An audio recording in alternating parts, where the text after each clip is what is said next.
All right. So peace, love, and prosperity to all of humanity on planet Earth. This is Abdul Smith Bey of AMPAG. Welcome back to our Sunday discussions. Today we'll be, interestingly enough, talking about a hot topic, Uti Possidetis Juris. Now, I was explaining to the class before recording the session. I decided I wanted it to, for everyone to hear this. It's interesting how Allah works. My intentions was to create a class series on establishing your states and basically what it looks like, the three phases: sovereignty and independence, integrity of domains, and economic liberty without any inequality. And so I was going to get started with, which I did, how to establish your states, which is sovereignty and independence. And to keep it in sequential order, the next video or session was going to be Uti Possidetis Juris. However, we had a small, a bit of confusion on the last call, caused Jay Bay to do the video to do the study session on Uti Possidetis Juris. I hope you all checked it out. I feel that he did an excellent job in hitting all the reference points necessary. It's really not a complicated concept, but I was going to speak on it because it's still part of the erudition necessary to establish your states. You got to understand Uti Possidetis Juris is one of the rules in the game. What game? The game of statehood, right? And so essentially he decided to speak on it because even though he had mentioned the term several times, it was his intentions to spawn the Moors to do their own research, as I did. I heard it so many times coming from the study sessions. I said, "There's Uti. Let me look this," and I looked it up. Right, so on my own, I figured out what Uti Possidetis was just by the reference points in him mentioning it, and he was expecting that all the Moors would have done the same. But clearly not all Moors have, right? So it turned into a small thing within our several states, and so he felt compelled to. This class. It's going to be 3 long hours. What was that? Did you mute yourself? I appreciate it. It was, yeah. These classes are pretty long. I appreciate the attendance, and so I felt that it was cleared up in this particular session, and all the highlights, the important highlights were pointed out, and the reference points were obviously offered as usual, and it's up to us to continue on doing the research. And so, it was my intention to just talk about something else, but I was told by several people, no, just go ahead and do Uti Possidetis Juris yourself, for this particular session. And the difference between AMPAG media discussions and meetings and AMPAG's study session is that AMPAG media is just simply, we just camelback the information and the reference points that comes out of AMPAG study sessions and deliver it from a different personality, a different person, a different style, a different perspective, but as well with the opportunity, giving the opportunity for the audience to be able to be a part of the discussion and ask questions. And so that's all this is. And so I'm gonna go ahead with the reference point or the erudition on Uti Possidetis Juris. This is just gonna be a simple one. It's actually not a complex thing, but there are some fair confusions. And it's fair. It's a fair, what the brother asked was fair. The only problem with the conversation is that I wasn't allowed to answer the question effectively. But the question wasn't a problem. The concern wasn't a problem, right? It was just simply the way in which our conversation didn't go as effective as it should be. And that's the reason why I told the editor to leave that in there so that Moors can see and gain understanding. And it's a learning moment for Moors to see in real time how we should not communicate with each other and how we can have effective communication, right? You speak, I listen, I speak, you listen. If you don't come to a consensus, we agree to disagree, right? And we move on.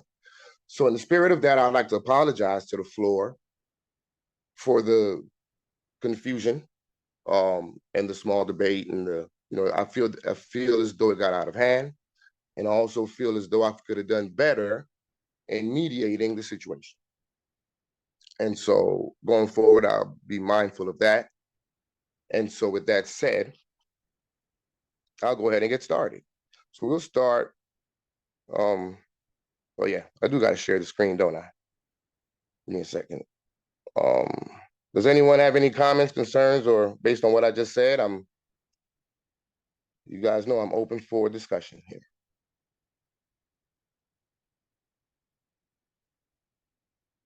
All right, Islam. Okay, so we'll start with. Oh, what happened here?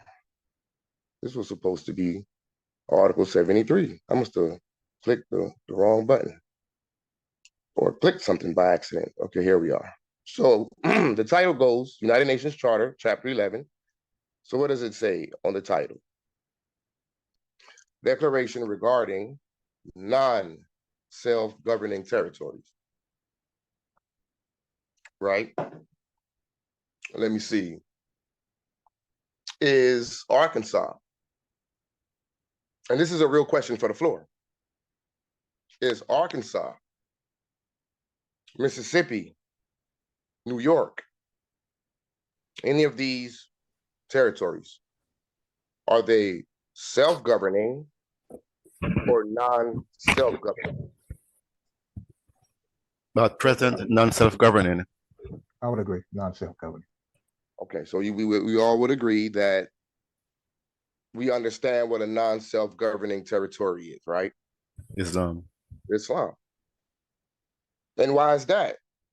Why is it, okay, question for the floor, what makes it a non-self-governing territory?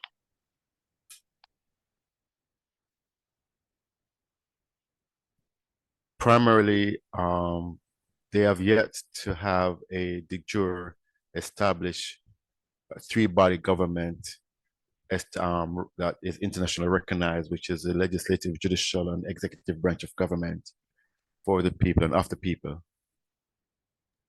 What people are those? That's an important aspect. The Aboriginal people. What are they? The Moors. And what are Moors? Moroccans. Moroccan nationals. What makes them Moroccan nationals? They are the descendant of the ancient Moabite nations. Islam. Bad question. I'll ask it this way. What's the name of the land? Morocco. So the people are named after the land. Right? And so the Moroccans are asleep, acquiescing. Their territories that are supposed to be governed by them, they're acquiescing it to the various administrators, i.e. the colonists, rendering them self-governing territories. So then if we can, does that make sense to everyone? Is everyone on page with that? Islam. Okay. Islam. All right. Islam. Islam. So if that's the case, then I would ask you all, who are they talking to and who are they talking about when they write a title like that?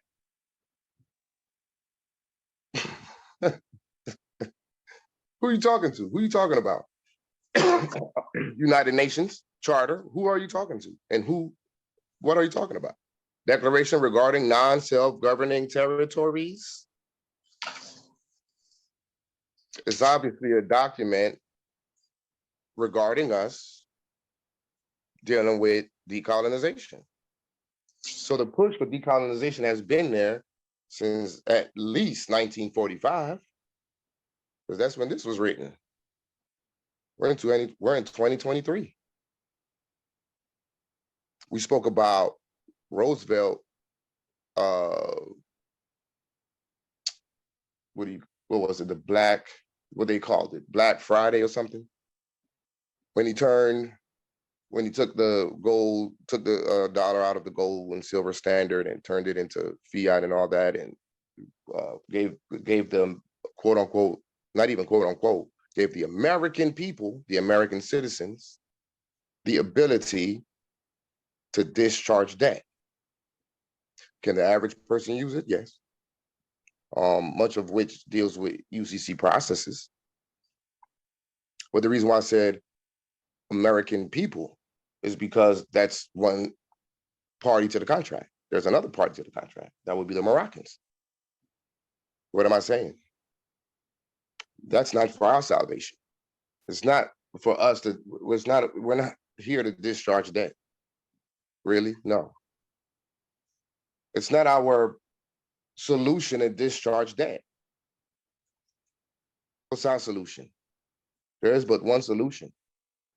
Establishing your 3 branches of government in each one of the non-self-governing territories to change the status from non-self-governing to now self-governing. Does that make sense? Okay. Absolutely. So it's 50 different territories within what they call the United States Municipal Corporation. They call it that, 1871 Act of Congress. It's the United States Municipal Corporation.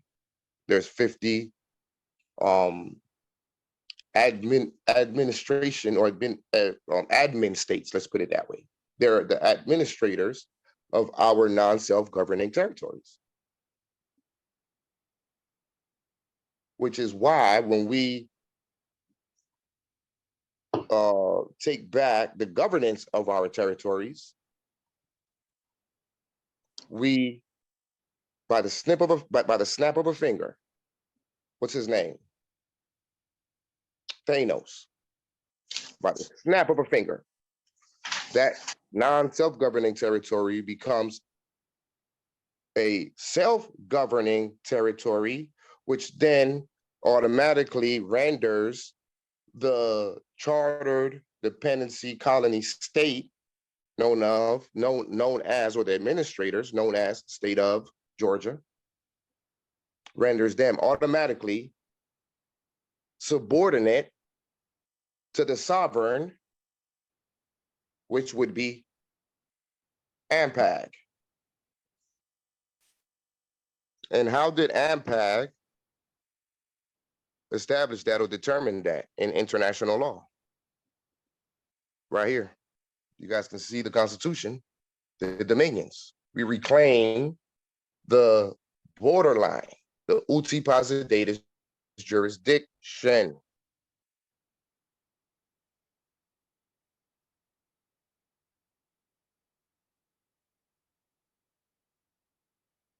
State to the administrators, the colonists, right? And so we had to, in doing so, we identify the borderline based on the longitude, latitude.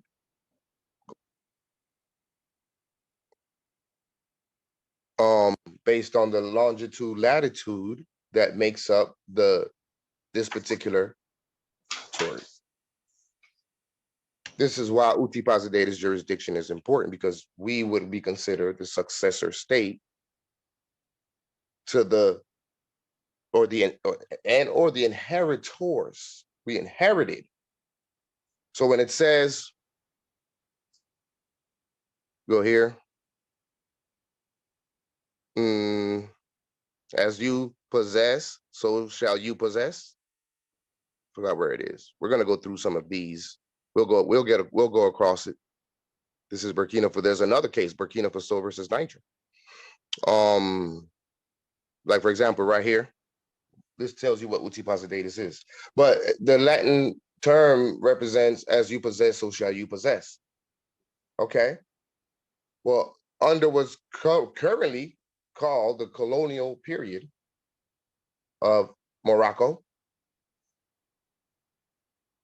when we come back to make a claim, it's got to be based in that principle. As we possess, so shall we possess. So as we possess the demarcation, Ethiopia, isn't that what the prophet said? Grand Sheik, you on, good brother?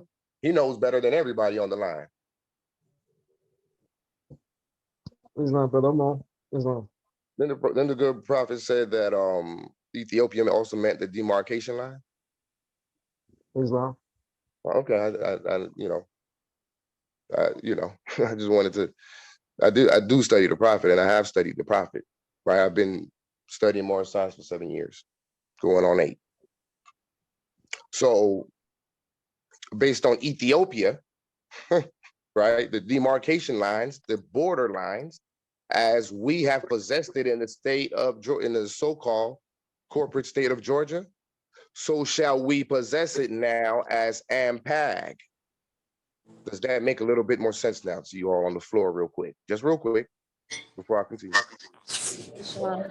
Islam, okay. Islam. Yeah, okay. Islam. That was one of the points that I was trying to make before I was being bombarded with the comebacks. So, Uti Possidetis Juris is very basic, it's very simple, it's not even that complex, and there's so much information out there that when I was preparing for this class, can someone please mute their mics? Yes, please mute your mics. When I was preparing for this class, I was just like, man, I just keep going down all types of rabbit holes, and everything can't be covered because we only have so many hours, right? But so much time. And so this is why a lot of the rest is left up to the brilliant, intelligent Moors out here, not just on this phone call or this Zoom call, but in YouTube land, right? To do their own research. But don't do subjective research either, based on ulterior motives. Make sure that your research is objective, because the information is out there. Like it says right here, Uti Possidetis Juris is a principle of customary international law that serves to preserve the boundaries of colonies emerging as uppercase, upper letter S, states. I don't know if is that big enough? Can you all see that? Yes, Islam. All right. Originally applied to establish the boundaries of decolonized. See, what are we pushing for in this movement? Moors, Moabites, Moabitises, Moroccans, what are we pushing for? Decolonization, isn't it? Is that not the name of the game? Yes. It is. We here for decolonization, nothing more, nothing less. Now we got to understand what decolonization look like. And that's what the series that I'm putting together is all about. How to establish a Moorish government. That's sovereignty and independence. Next will be integrity of domains. Then economic liberty without any inequality. That's the pathway. That's Dorothy clicking her heels 3 times. Originally applied to establish the boundaries of decolonized non-self-governing territories. It doesn't say non-self-governing territories, but you can plug that in.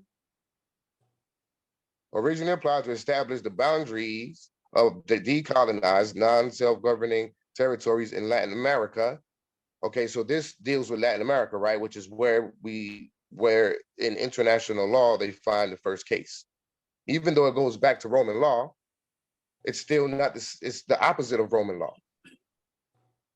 The principles as it applies today on the international stage is the opposite of how it was applied during the time under Roman law. How do I know that? We'll get to the reference point. Right? So my point also is, what is Latin America? Latin America, specifically South America, isn't it? Well, that's denotative, or should I say connotative? Because it's actually Southwest of Mexico, isn't it? South Morocco, isn't it?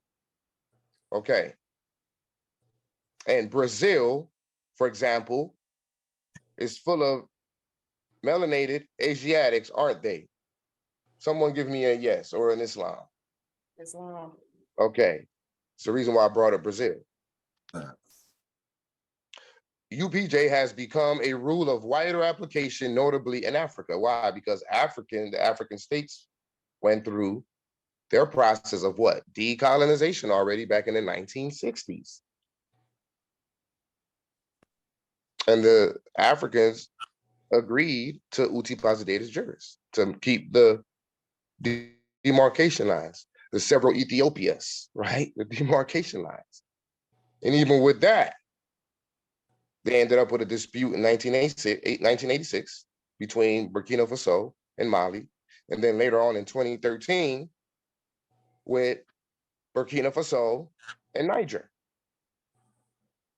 So there's case law. What type of case law? Not the Supreme Court case laws. That's inferior law, Morse. We know that. We're talking international case law, adjudicated by 15 international jurists, known as judges, through the ICJ, International Court of Justice. We're gonna touch this here. Can I get a quick reader real quick, please? Read with a good pace so we can understand what's being said, and I'll interject in a few points here and there. Do we have someone on the line that'll be willing to read?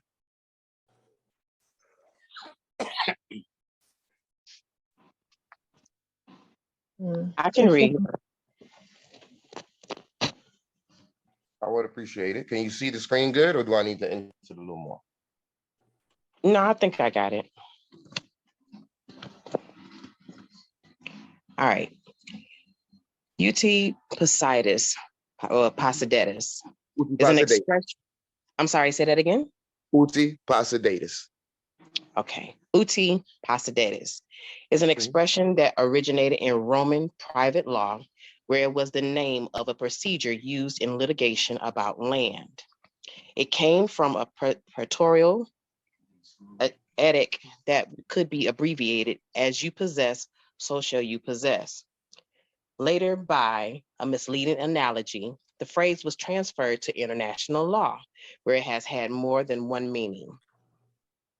In Rome, if two parties disputed possession of land, the praetor preferred the one who was in actual occupation, unless he had got it from the other by force, stealth, or as a temporary favor.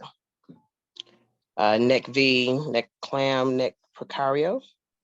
The contest was initiated by an interdict called Uti Possidetis. The winner was confirmed or restored in possession, and the loser was ordered not to displace him by force. However, the winner had not proved he was the real owner, only that for the moment he had a better right to possession than his opponent. In the early modern era, some European states, when dealing with European states, used the phrase to justify the acquisition of territory by occupation. Hold that right there. Yes, sir. The very first thing that you notice in that in that paragraph, and I don't know if it stuck out to you all, notice that they have European, the E capitalized, and they have the states lowercase. They're telling on themselves with that. The reason why it's a lower state, because it's actually an administration state. It's a state that's administering the colonized territory, right?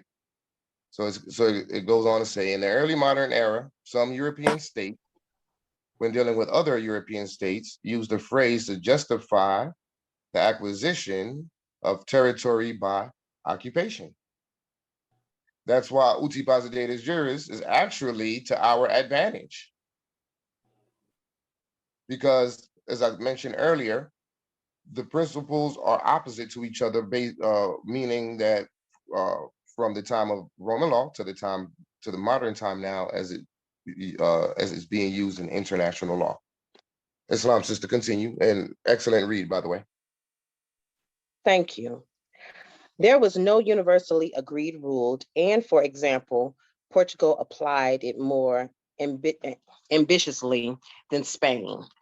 Despite that, there is no doubt that important politics. Is that what it says polities, which is a weird word, right? Right. Polities such as Brazil. Wait, hold that thought. I'm sorry. Let's go to the definition of polities. What does that say? Go ahead and read that for me, sister. Sure, polity. It's a noun. Number one says political organization. Number two, a specific form of political organization. Three, a politically organized unit. Four, A, the form of constitution of a politically organized unit. B, the form of government of a religious denomination. Oh, wow. There you go. Now continue. Now you have the proper context. You see, that's why you got to look up words before you continue. You see, especially a weird word like that. I've never seen it before. Okay, continue. Sure. So, okay, let me go where. Such as Brazil. Yeah, let me start. Despite that, there is no doubt that important polities such as Brazil have been established on that interpretation. It was also a generally accepted rule about the interpretation of peace treaties. A peace treaty was presumed to give each party a permanent right to the territory it occupied at the conclusion of hostilities, unless the contrary was expressly stipulated. Hold that thought. So was the Treaty of Peace? Let's keep our concepts correct. Was the Treaty of Peace and Friendship based on the conclusion of a war between us and the colonists? No. It was a protectorate. We were protecting them, right? So that means then that at that time, the borders were still intact. All right, continue, sister. Okay. All right, where was I? Okay. A peace treaty was presumed to give each party a permanent right to the territory it occupied at the conclusion of hostilities, unless the contrary was expressly stipulated. Whether this rule has survived in the international regime following the creation of the United Nations must be doubtful. This usage is sometimes called Uti Possidetis de facto. In recent times, Uti Possidetis refers to a doctrine for drawing international boundaries when colonial territories achieve independence or when a polity breaks up, e.g. Yugoslavia. Then in default of a better rule, the old administrative boundaries between the new states ought to be followed. This doctrine, which has its critics, is sometimes called Uti Possidetis Juris. All right, hold that right there. Thank you so much, sister. That was great read. There's a lot to eat up right here. Let's go back. Whether this rule has survived in the international regime following the creation of the United Nations must be doubtful. The usage is sometimes called Uti Possidetis de facto. In recent times, now what is the key word there? Recent. In recent times, Uti Possidetis refers to a doctrine for drawing international boundaries. What do they mean by that? Okay, let me explain to you all what they meant by that. I was actually going to mention, I meant to mention that when I was explaining the establishment of our state. And I guess it escaped me in the process. I'm glad it did because it came up again. So under as you possess, so shall you possess. Uti Possidetis Juris. The state administrators of our territory at the time when it was a non-self-governing territory, that boundary line, commonly known as the state of Georgia. Is that an international boundary line? Yes or no, Morris? And can someone please mute their mics? Unless you're talking. It would not be, It would not be. Why? Why is that? Because it's a because the United States is not a country, it's not a nation state, it's a corporation that's doing business on the land. So therefore, it cannot be recognized internationally as being a country itself. well. That's not exactly an accurate answer to the question, though. What you're saying has merit. So here's the deal. The United States Municipal Corporation is the sovereign authority over all the different constituent states, chartered colony states, state of Georgia, etc., as well as the sovereign authority of all the reservations and all the counties and all the several different layers of jurisdiction that exist within this territory, within its boundary. It's Uti Possidetis Juris of the entire United States, right? And because of that, see, the United States is the sovereign authority, so therefore that's the international body. And all the other several states are constituents and linked or connected to the United States. So that's why the state of Georgia is actually, that's the real reason why the state of Georgia wouldn't be considered an international country. It's not even a country, but I'm talking boundary lines. That's why the boundary lines are not international boundaries or borderlines. They're domestic borderlines. Domestic to who? The United States of America, and then the United States. But the boundary line, can someone please mute their mic? There's a lot of weird background noise. It sounds like a TV. I appreciate it. But the boundary lines, please mute your mic. Please, Morris. I need you to mute your mics if you're not talking. Especially when you got a TV and background noise going. I don't want to mute anyone. I don't like to stop and mute people because I can't really, I gotta unshare I gotta do too much to do so. The longitude, latitude, Uti Possidetis jurisdiction of the entire United States is the international boundary line, or are the international boundary lines. I'm saying this for a reason.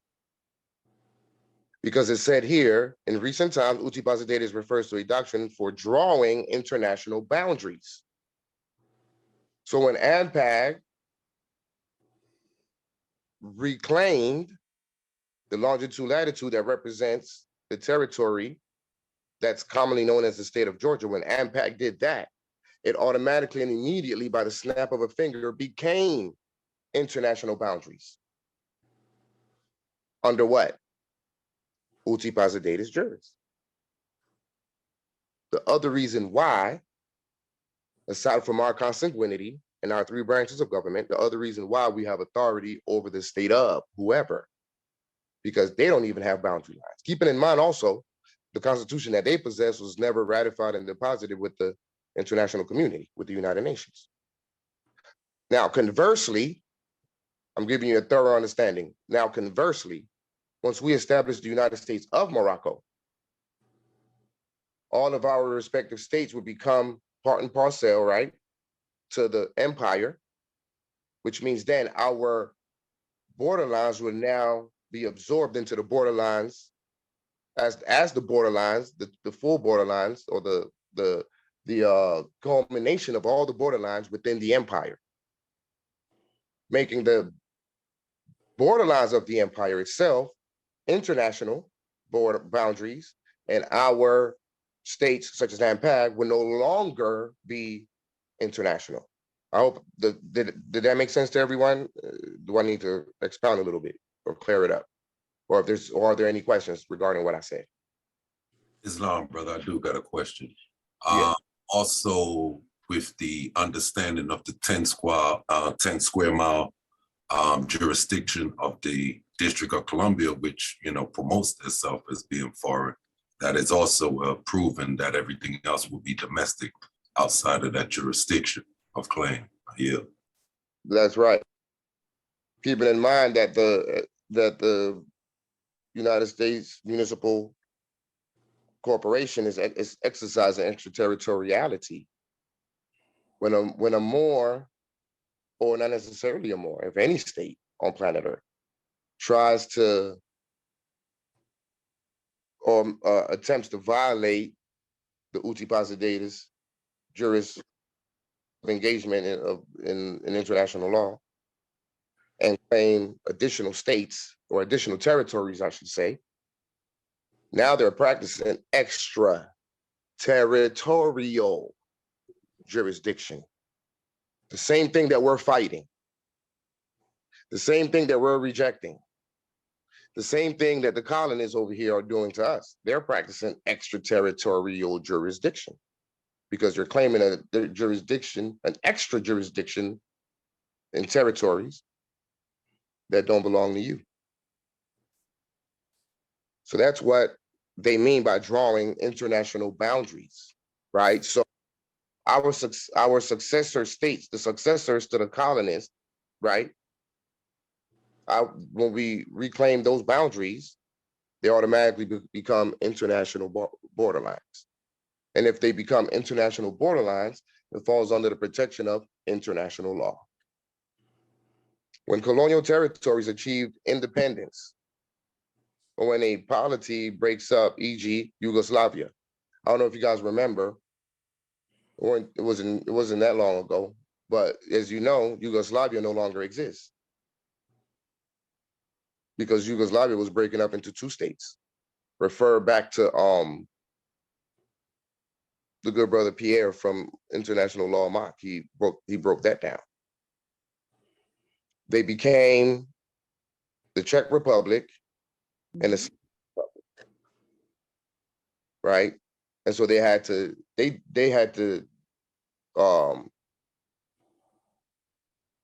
take over their respective borders based on Uti Possidetis jurisdiction. There's more to it because it also dealt with the actual contract that Yugoslavia once had with the several neighboring states. That's where Czech Republic and the Slavic Republic became third parties to that particular treaty that Yugoslavia had. And based on the circumstances in which they were broken up, they basically were grandfathered into that agreement. That's one of the exceptions to Uti Possidetis Juris. And that's how they were able to identify their separate jurisdictions and territories. Then in default of a better rule, the old administrative boundaries between the new states are to be followed. The doctrine, which has its critics, and sometimes called Uti Possidetis Juris. So it got its critics. It currently has its own critics within our Moroccan states and other Moors who, based on heritage, want to claim certain territories that would then render them exercising extraterritorial jurisdiction. So there's critics and there's backlash to Uti Possidetis Juris, but at the end of the day, it is a customary norm of international law. And there's the principles are well settled. Why? Because there's been many cases tried dealing with the matter. Islam, okay. I'm gonna. Islam, brother, could I just ask a question about that? By all means. Two things I want to ask. First question is the 1956 relinquishment of consul jurisdiction, and that was speaking about extraterritorial jurisdiction dealing with the administrators of the United States. And also the 1964 Banco National de Cuba versus Sabatino, which was a international case, which also standard dealing with jurisdictional boundaries. Okay. The question wasn't quite clear. What was your question for the first two? For each question, I'll keeping in mind that I'm not familiar with the case dealing with the second. Okay. The first question was the 1956, relinquishment of jurisdiction by the United States. Yes. What was the Morocco, Yes. And that spoke about extraterritorial, jurisdiction, and tying that also in with the international case, the Bank of National de Cuba versus Sabatino, which, in that case, if you go through, it shows that the United States, the entity did not have the jurisdiction over Cuba and, the contracts and the trades that was going on, Okay. And, yeah. Well, the more correct or the more accurate assessment would be the case between France versus United States. That ties into that case is what ties in the Islam. 1956 relinquishment that you're referring. Islam, I got you, bro. Right, and so that particular legislation, that was a bill that was written up, was introduced by Congress, stating that they will relinquish extraterritorial jurisdiction within Morocco. However, there's a stipulation to it. Can someone on the line tell me what's that stipulation? We've went over that before. See if anyone paying attention here. What's the stipulation for them to relinquish the jurisdiction? I would say that they would have to be the competent Aboriginal people to make the claim. Yes, that's half of it. The clause is they will be left with limited jurisdiction until a full competent claim of the entire Moroccan territory, as we are in pursuit now, is being fully restored. Well, Yeah, until we form a Doesn't the centralized president have to government. sign off on it? The president has to sign off on it, dog. That's an additional factor, that the president have to outrightly make the proclamation to the present United States de facto incorporation that they have really make a total relinquishment of extraterritorial jurisdiction. Well, more accurately, the bill is already enacted. It just hasn't been signed by him to make it law. And that's the stipulation. The stipulation is that when the president finds the time appropriate to sign the law, only then will he sign the law. And the time that's appropriate are the answers that I was getting. When we make a proper claim.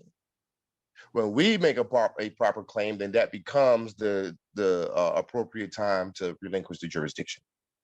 And otherwise, since we haven't made a proper claim, guess what they've been doing?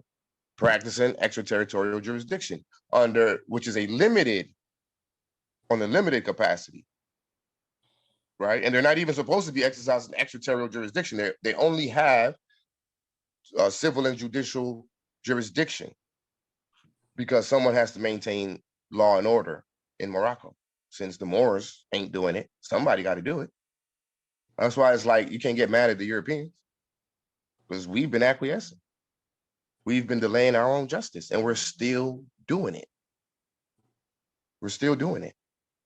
How are we doing it? In several ways. What's one of the ways? Sending our own people, well, I call them paper terrorists. Right? They selling us paper packages, $2,000, $3,000, $1,200, $500, and they don't work. As the case between the United States and Burton Bay, Rodney Burton, as the United States would say, or the prosecution would say, those processes were patently frivolous. They didn't have any judicial standing. That's why many people went to jail and lost their properties, et cetera, et cetera, et cetera. We can go down the line of injuries that Moors sustained because Moors sold them packages. That's delaying our own justice, keeping our minds focused on municipal laws and the United States Constitution and all their little internal laws is delaying our justice. Any old process or remedy that we think is a remedy within the cares of the world, the American jurisdiction, is delaying our own justice. Discharging debt and going through all that is delaying our own justice. Because none of that is going to render the time appropriate for Biden to sign Public Law 856 to relinquish the jurisdiction. The only thing that's going to do that is making a competent claim through 3 branches of government. In that way, and in that way only. So anything outside of that is a delay of our justice, which allows the United States to continue their belligerence. Legally, how do I know? Okay. Reference points. Legally, not necessarily lawfully, but definitely legally. Article 15, paragraph 2. Foreign naturalization heretofore acquired by subjects of Morocco, according to the rules established by the laws of each country, shall be continued to them as regards all its effects without any restrictions. So if you remain in the jurisdiction of the United States, playing games with the United States, then the United States laws will apply to you in all its effects without any restrictions. That's why we can't seem to get a break. But it's a new time and it's a new day and time now. And Moors are now familiar with a term called Uti Possidetis Jurisdiction.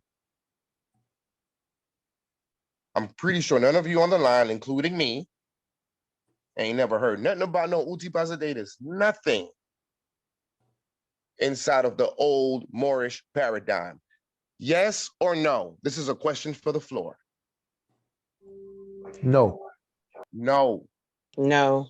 No. No. No. No. No. No. A No. resounding no. Because this deals with international law. And the prophet said, change the literature, you change the people. That includes your vernacular. So when we start using those terms in our documents, when we start using them terms in everyday life, Islam, Mo, have you ratified and deposited your constitution yet? That's the type of, right? When we talking to each other, when we having general conversation, we need Uti Possidetis Juris, that type of stuff need to be flying out of our mouths. Just cogence, right? Pacta servanta, all these terms. To include how to identify, how we would identify them, how we see them as.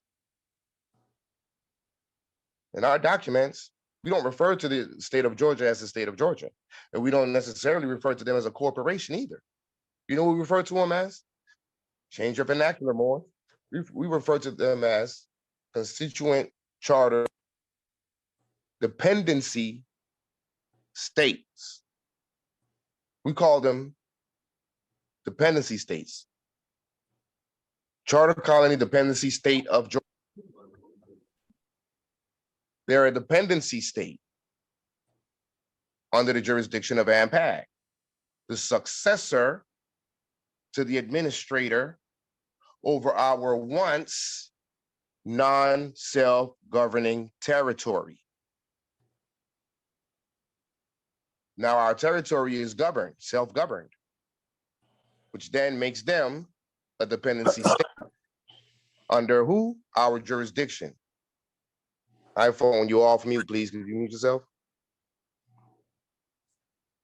You know?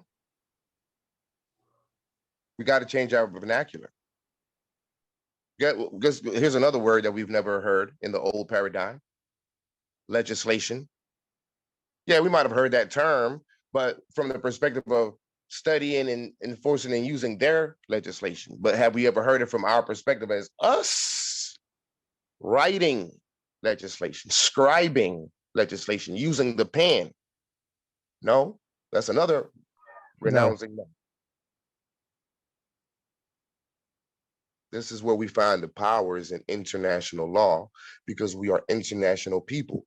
That Moorish flag is not a national flag. If that was the case, it would deem it would deem the flag it would limit the flag to its jurisdiction, which means then it's just limited to what? Southwest or Northwest of Mexico and Southwest of Mexico? No, that's an international flag. Moors are international people.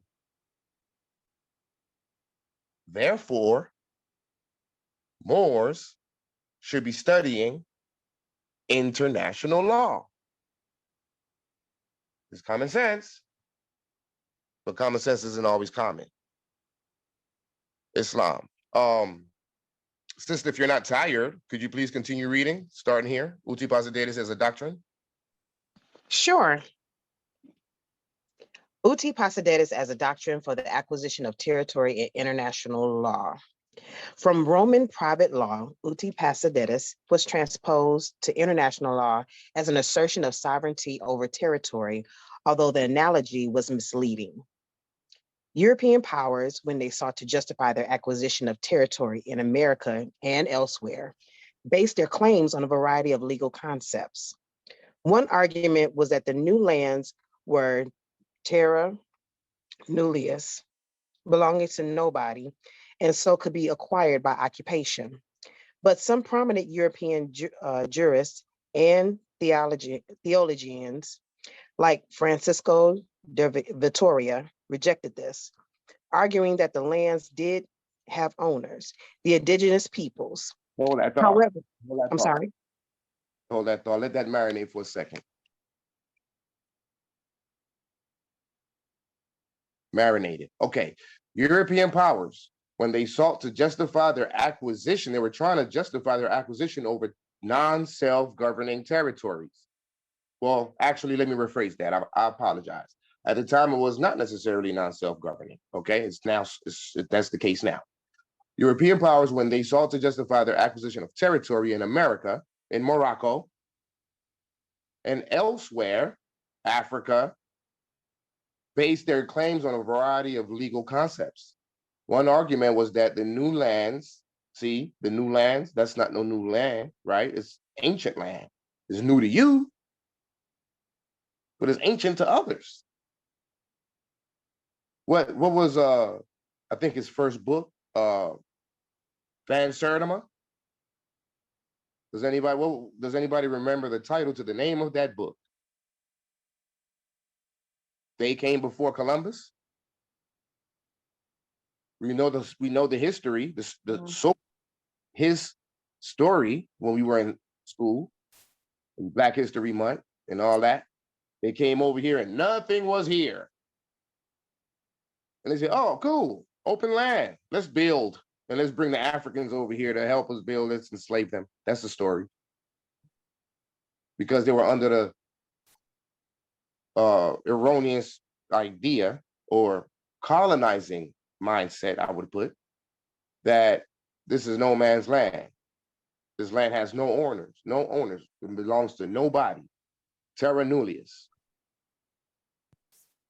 However, there was always indigenous peoples here.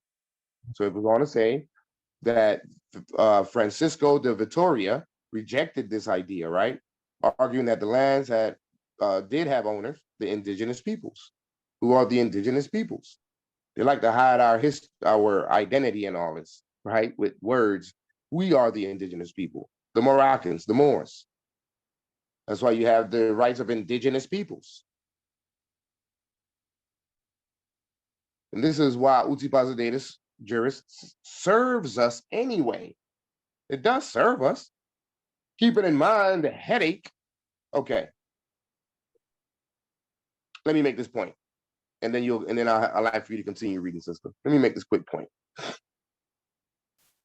It's already a 3-hour class usually anyway, so might as well take my time. Part of the reason why we stopped taking nationals is because it's work, right? It's work. Solidifying your integrity of domains, getting things in order. It's not statehood is not a magic pill, right? It's not going to happen overnight. It's a process. And in that process, you're dealing with government officials, right? So we got to deal with, for example, the governor of Georgia, right? But if we had taken over Georgia, Alabama, and South Carolina, now we got to deal with 3 governors, 3 attorney generals, 3 everything. Dealing with one of them is a lot of work. Dealing with 3 would be a nightmare, an absolute nightmare. You better have a bunch of subject matter experts, a bunch of competent, experienced Moors to deal with all that. That's no joke. That's a lot of work, Moors. So even from an administrative perspective, it's much more sensible to take over one piece, one territory, your successor territory, rather taking over 3, 4, 5, however many. That's a lot of work. Just from that perspective, you might want to reconsider. But the main reason why, however, is Uti Possidetis Juris is a customary norm of international law. Okay, sister, continue. Sure. However, since the European powers were not seeking to justify themselves to the indigenous people, but to their European rivals, all they needed to show was a better claim, not an absolute one. Here they found the Roman law Uti Possidetis analogy valuable. Apparently, it was first devised by the Portuguese diplomat Luís de Cunha in order to justify his country's claims to territory in colonial South America, though some have attributed the idea to the Luso-Brazilian diplomat Alexandra de Gamato. While Spanish-American states may have been content to draw mutual boundaries by adopting the international administrative divisions of the old Spanish Empire, see Uti Possidetis Juris below, this was not done as between Portuguese-American Brazil and the Spanish-American polities, and was not possible, explained John Bassett Moore. There could be no more conclusive proof of the futility of the attempts made by Portugal and Spain to the fixed limits of their dominions in South America. The fact that they left their successors no treaty by which those limits purported to be determined. The Brazilian frontier movement into Spanish claimed lands. In 1494, Spain and Portugal agreed to divide the undiscovered world between them.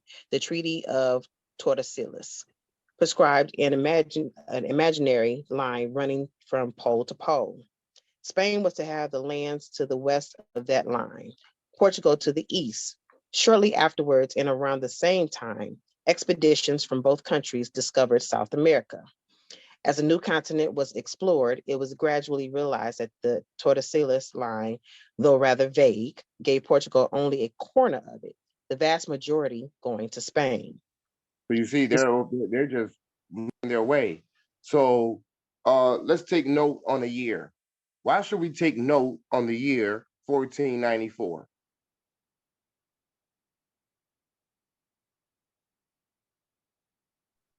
That would be 2 years after the Al-Andalus occurrence.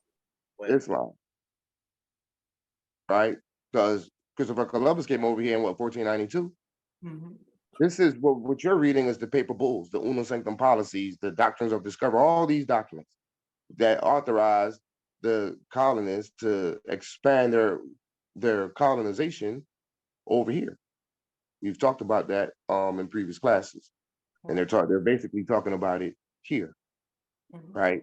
And so you're talking about Portugal and Spain. Why Spain? Interesting. It wasn't even Spain at the time. It was Andalusia. It became Spain, I forgot what year, later on.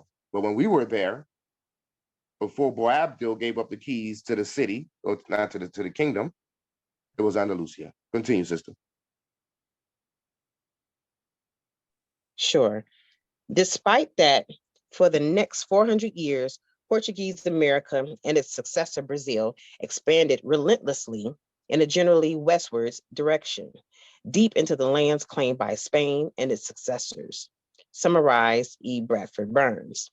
From a few village nuclei and plantations in the mid-16th century, clinging tenuously to the shores of the South Atlantic Ocean, first the Luso-Brazilians, and after 1822, the Brazilians crept westward and northwestward to the foothills of the mighty Andes Mountains by 1909.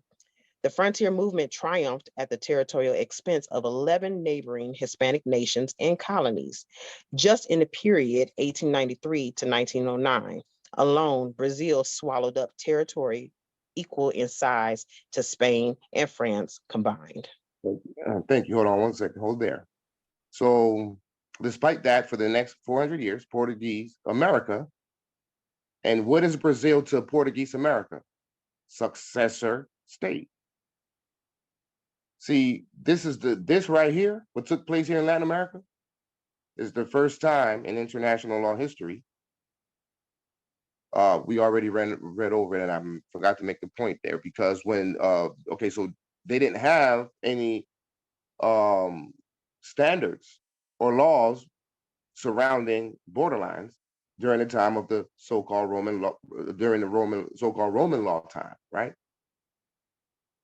So that's going all the way up until the mid 1800s. Between, well, not even late really, 1893 to 1909. This is where you start finding Uti Possidetis Juris applications, which makes it modern. But what makes it even more modern is not only the Burkina Faso case, which is 1986, but also the Burkina Faso versus Niger case, which is the most recent, which is 2013. Was that 10 years ago? From a few village, nuclei, and plantations in the mid-16th century, clinging tenuously to the shores of the South Atlantic Ocean, first the Luso-Brazilians, and after 1822, so that's really, that's mid-1800s, the Brazilians crept westward and northwestward. So earlier I was asking, are the Brazilians not melanated Asiatic people? And everybody agrees that they are. Okay, here's the reason why I asked that. So we've been dealing with this. This ain't nothing new to the Moors. We just weren't aware that other Moors that were in this battle. Keeping in mind, it also took place in Africa. The Brazilians crept westward and northwestward to the foothills of the mighty Andes Mountains by what year? 1909. So they kept creeping, right? Reclaiming land. They're still subjugated though. They're still subjugated under Portuguese rule, but they do have at least their own. The people that run their governments look like them, or at least I'm not sure.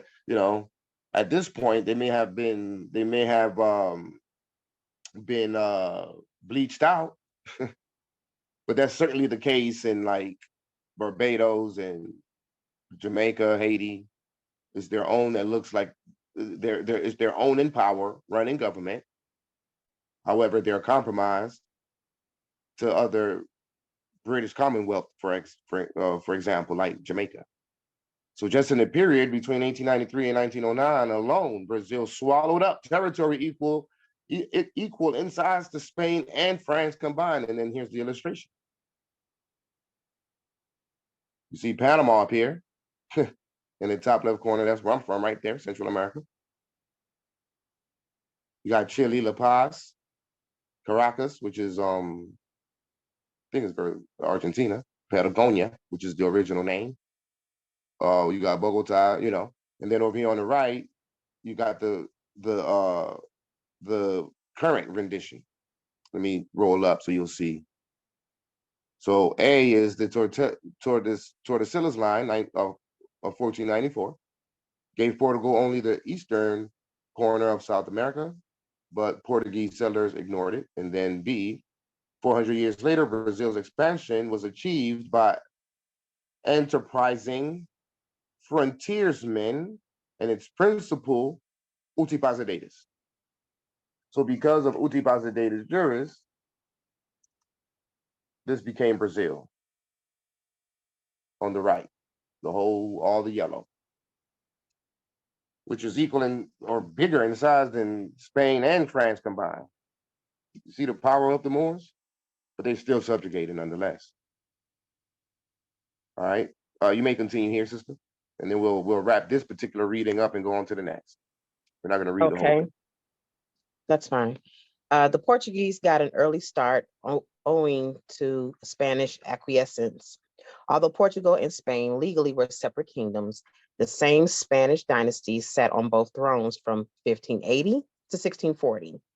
Portuguese settlers ignored the Tordesillas limit, but the Spanish crown did not object to their incursions.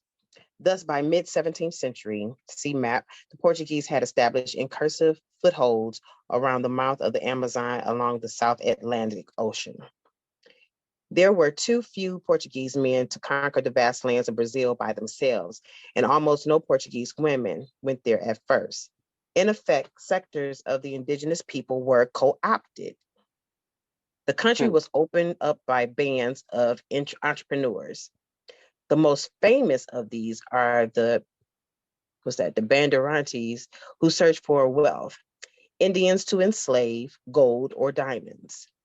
Though generally loyal to the Portuguese king, most Bandeirantes were Mamelucos of mixed race, or perhaps Indians.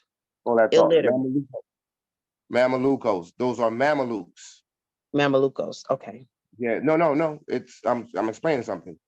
Those are Mamelukes. And what are Mamelukes? Mamelukes are soldier slaves in many degrees. They could be administrative, such as government officials, or they could be soldiers and things of that nature.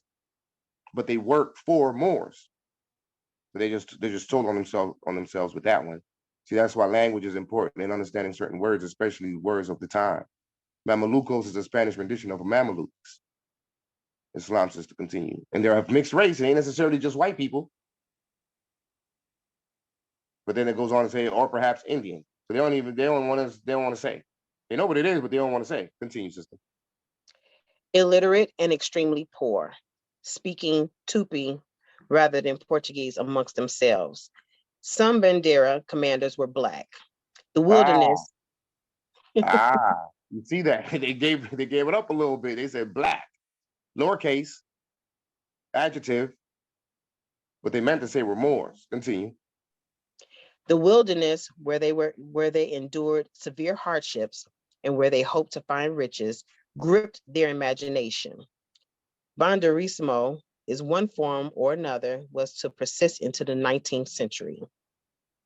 After the restoration of an independent Portuguese monarchy, the Portuguese interpreted the Tordesillas Treaty creatively. Their version would have given them not only Patagonia, the River Plate in Paraguay, but even silver-rich Potosi in Upper Peru. Modern research has revealed that their cartographers deliberately distorted maps to convince the Spanish they occupied more land to the east than was the case. By 1750, the Luso-Brazilians, employing their indirect method of conquest, had tripled the extension of Portuguese America beyond that allowed by the Treaty of Tordesillas. Their indirect method of conquest was to occupy the land with people and apply their version of the Roman doctrine of Uti Possidetis. In the Portuguese view, this trumped Spanish paper claims, such as under the Treaty of Tordesillas, because as time went by, they became obsolete and no longer reflected reality. Today, it might be called facts on the ground. Portugal articulated its Uti Possidetis principle in the negotiations leading up to the Treaty of Madrid, 1750. And this treaty broadly accepted that lands possessed by Portugal should continue to be so. The Treaty of Tordesillas was annulled. It did not stop continuing Luso-Brazilian expansion. The Marquis of Pombal, who virtually ruled the Portuguese Empire, instructed as the power and wealth of every country consists principally in the number and multiplication of the people who inhabit it. This number and multiplication of people is most indispensable now on the frontiers of Brazil. Exactly. So it goes. Portugal articulated its Uti Possidetis principle in the negotiations leading up to the Treaty of Madrid, right? And this treaty broadly accepted that lands possessed by Portugal should continue to be so, right? So they're using Uti Possidetis at this time based on the Roman doctrine. We're going to examine the opposite of it real soon here after we're done with this reading. But the point is as it relates to international law, the usage and application of Uti Possidetis Juris is contradistinctive to the Roman doctrine. It's the opposite of the Roman doctrine, meaning they were using the Roman doctrine as it was to take over our land. Now that same doctrine has been reversed, but we can use that same doctrine to take back our land. We got to understand what's going on here is based on the history of this. Continue, sister. I think it's sure. Since there were. Okay, yes. Since there were not enough native Portuguese to populate the frontiers, he wrote, it was essential to abolish all differences between Indians and Portuguese, to attract the Indians from the Uruguay missions and encourage their marriage with Europeans. The Jesuit missions among the Guarani Indians stood in the way of his plan, and Pombal had the Jesuits expelled from the Portuguese Empire in 1759. In the undrawn line, 3 centuries of strife on the Paraguay-Mato Grosso frontier, John Hoyt Williams wrote, when the Treaty of Madrid was signed in 1750, separating the Spaniards and Portuguese from each other's throats, it established the high-minded principles of Uti Possidetis as a basis of territorial settlement, intended to be an even-handed manner of recognizing the territory actually held rather than merely claimed by each of the contestants. In reality, it touched off complex and bitter maneuvers to grab as much of the unwrapped wilderness as possible before demarcation teams could arrive and begin to plot precise imperial limits. Further, there was great difficulty concerning which rivers were where, in which direction they flowed, and in what form they were spelled. Some rivers were searched for years and never found. So you see, this is self-explanatory. They're finding ways to take over our territory and draw up boundary lines based in the Roman doctrine of Uti Possidetis Juris. And even with that principle, which was amongst the colonists, it was used to settle disputes. Like it says there, the high-minded principle of Uti Possidetis as a basis of territorial settlement, settling territorial disputes. Continue, sister. Finish that part up. Sure. There were subsequent treaties between Portugal and Spain. For various reasons, they never succeeded in defining a frontier between their American possessions. Boundary disputes between their respective successor states had to be resolved by recourse to the factual Uti Possidetis. Brazil, after it achieved its independence, continued with the same principles, demanding that all territorial questions be decided on the principle of Uti Possidetis de facto. In treaties between Brazil and respectively Uruguay, 1851, Peru, 1852, Venezuela, 1852, Paraguay, 1856, the Argentine Confederation, 1857, and Bolivia, 1867, the Uti Possidetis de facto principle was adopted. It was adopted by all these countries all throughout the 1800s. So you got this reference point. All you got to do is Google it. Just Google Uti Possidetis. And you can just read through this. Yes, it's Wikipedia, but hey, it's giving you some strong history here that you can go back and do further research to cross-reference to verify the validity of the article or the article. Then it goes on to talk about Africa. A similar principle called the principle of effective co-occupation was adopted by European powers, e.g. at the Berlin Conference, 1884 and 1885. It was followed by the scramble for Africa. See, the Berlin Conference is where they started carving up and establishing the Ethiopias, the demarcation lines, and the boundary lines of Africa. So that we're going to leave it there for this particular reading, right? We're not going to read through this whole thing. So I'm just scrolling back up so that everyone can see what it is. This is simply Wikipedia, Uti Possidetis. Just type that in. Now let's go back to something more solid, right? If anyone has any concerns with Wikipedia, okay, no problem. Let's see what Arizona has to say.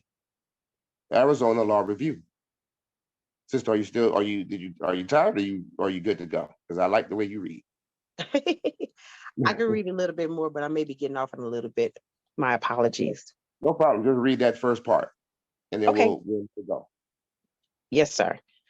In part one, we explain the doctrine of Uti Possidetis Juris generally and show how it has been used in other post-colonial territorial disputes. In part two, we turn to the way Uti Possidetis Juris has been used to determine the boundaries of states that emerged from mandatory territories. In part three, we explore the history of the emergence of the state of Israel from the British Mandate of Palestine, with particular attention to the boundaries of the Palestine Mandate. Finally, in part four, we examine whether there are any peculiar features of the Palestine Mandate or the independence of Israel that would preclude application of the doctrine of Uti Possidetis Juris. A conclusion follows in which we sketch out the implications of our findings. I appreciate that. So that Not gives a you problem. that gives you an idea for what this document basically is, right? You can all go back and pull this up. It's called the Arizona Law Review. Let me go back to the very top. It's the Palestine, excuse me, Palestine, Uti Possidetis Juris, and the border of Israel. So we're talking about border disputes. And this, what we're going over is actually page 640. Okay. So if you guys want to look that up. Oh, let me go up. Let me go back to where I was. Okay. So I use Control F to find page 640. So I'll continue. I'll go on. The doctrine of Uti Possidetis Juris, right?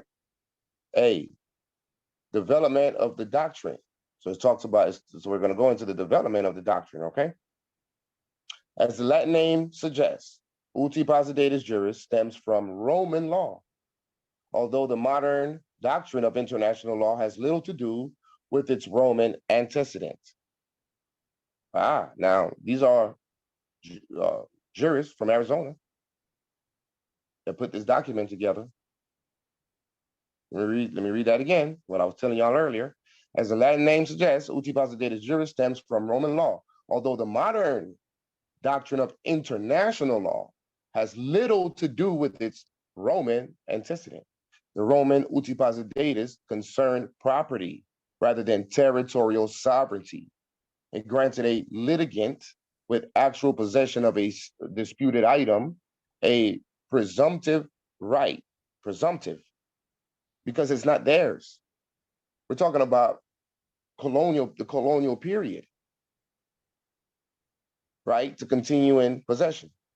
It earned its name as a result of the phrase Uti Possidetis, ita Possidetis, meaning as you possess, so may you possess. The modern international law doctrine of Uti Possidetis Juris is generally thought to have originated in 19th century Latin America. We just went over that.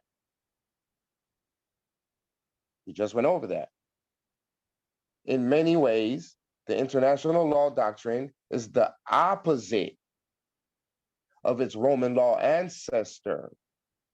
The Roman version created only a presumptive right, not an absolute right. Why? Because it's the colonial period, Moors. The Roman version created only a presumptive right. The international law version vests absolute title. Hence, why Uti Possidetis Juris is to our advantage. Anyway, don't worry about the fact that Moors in South Carolina ain't awake. North Carolina, if you awake, it's your job and your obligation to take care of that territory. If you're concerned about the Moors in South Carolina, then once you establish your state, then you make a push to educate the Moors in South Carolina and wake them up to what you have found out. That's how you help them. You share the knowledge for free. Don't find ways to monetize this information. We don't do monetization over here in Morocco. This is Morocco. This movement that we got going on here with these states is Morocco. Everything else is America. The Taj Tariq Bey processes, that's America. And all its students and all that crap over there, you know, all that cesspool of package selling, that's America. You want to pay for something that's patently frivolous and don't work? Go to America. You want the real solutions and the real answers based on reference points and assistance, mentorship for free? Come to Morocco. Choose between the entire submission of the laws of the empire and choose Morocco. We got you over here. However, keep in mind that the Wazir Roundtable will be vetting Moors to make sure that they're in the right mindset for Morocco. Because in order to be a part of Morocco, you got to be in your higher self and conform to the customary norms of international law, period. So let me, I don't feel I made myself. Let me read this again. The modern international law doctrine of Uti Possidetis Juris is generally thought to have originated in 19th century Latin America, Portugal, Spain, Brazil. We just talked about that. In many ways, the international law doctrine is the opposite. The international law doctrine is the opposite of its Roman law ancestor. The Roman version created only a presumptive right. The international law version vests absolute title to the Moors when they come back and wake up and make a proper claim and become successor states to the colonizing administrators. This is not complicated, Moors. This is a simple concept and rule of law to understand. It becomes confusing and complex and all that when you're trying to, you know, when you have ulterior motives and you're trying to circumvent the law the best way possible. This is the reason why the Wazir Roundtable, the Wazir Regional Council was established to maintain a standard of excellence and ensure that Moors abide by international law. Otherwise, we will lose against the United States because the United States are primed up and ready for us. Meaning that they understand and overstand Uti Possidetis Juris, which means then, if that's a weak link in our movement, they are going to exploit it, Moors. If this was a basketball game, we got to be like 90% from the field if possible. We got to be like Steph Curry. You know, like we gotta drain these threes more. We can't afford to miss too many shots. The Roman version concerned property rights. The international law version concerned territorial sovereignty. Don't Moors say that they sovereign? We are sovereign in our official capacity as Moroccan nationals and Moroccan officials, because the state is the sovereign entity. And most importantly, the Roman version rewarded actual possession with legal right.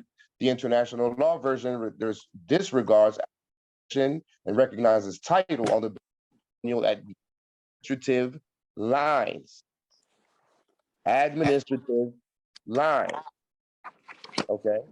Where else do we see administration? Members of the United Nations which have or assume responsibilities for the administration. They're talking to the colonists right here, of territories whose peoples have not yet attained a full measures of self-government. Same language. Somebody had a question? I paused there for questions, concerns. I'm feeling like people want to ask something. The mic is open.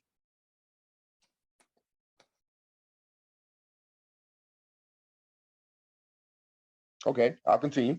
If anyone has any questions, just chime on in. The modern doctrine of the modern interjection. You may go. There was a question that was in the chat, and I would have to concur. I think that if we're truly here to uplift fallen humanity, I think we need to be careful about how we bash our other brothers who are trying to do the same thing, regardless of it, if it's in a different way. We're all trying to do the same thing, and I think we should be careful about how we address the ones who came before us and also paved the way. So the question was, what's up with dissing Taj Tariq Bey, the Grandmaster Sheik? Excuse me. I told you all that I've been in the movement for 7, 8 years. And by the way, from the bottom of my heart, I appreciate that concern and I appreciate that question. So, and it's fair. So let me expound on that. The very first Moor that I heard speak on Moor science was Hakim Bey, the Moorish paradigm. Mm-hmm. It sucked me in. I was already a revolutionary. I thought I was a Black Panther or something, right? It sucked me in. And I started binge watching. The very first next video that I saw, but I do remember it actually. It was Taj Tariq Bey breaking down what Black was to Sinetta. Ever since then, I was hooked on Taj Tariq Bey. I have watched probably every single one of his videos. And that's pretty impossible because the brother has, man, since like 1980, right? 40 years. I learned so much from that good brother. So much.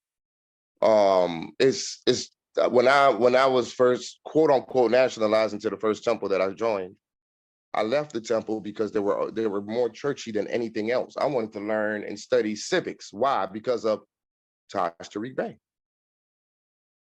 I learned about all the aside from civics, I learned so much. I mean, the brother is a walking encyclopedia.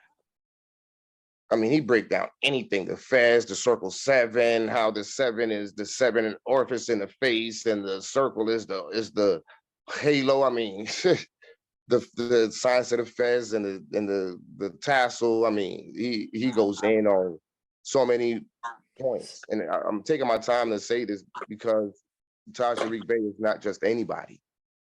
He is definitely a powerful figure in our movement. And if it wasn't for Taj Tariq Bey, not too many people would even be aware of their Moorish nationality, their Moorish identity. Taj did a hell of a job. He did. Yes, indeed. Taj Tariq Bey did a hell of a job waking so many Moors up to at least. Me too. That's right. So yes, he did, including me. Yes, all of us, probably. I mean, even Jay. I mean, if you go back to the earlier videos with Jay Bey, he kept referencing Taj Tariq Bey. Kept bringing him up. In fact, you could hear some of his, you know, his style of talking and his speech was similar to Taj. And he mentioned him to this day. Yes, sir. Taj, well, he don't mention him anymore, and there's reasons for that. But Taj is he single-handedly woke up so many more. Okay. Now that I've edified him and put and gave proper context to my position. I also went to jail because of Taj Tariq Bey Morris.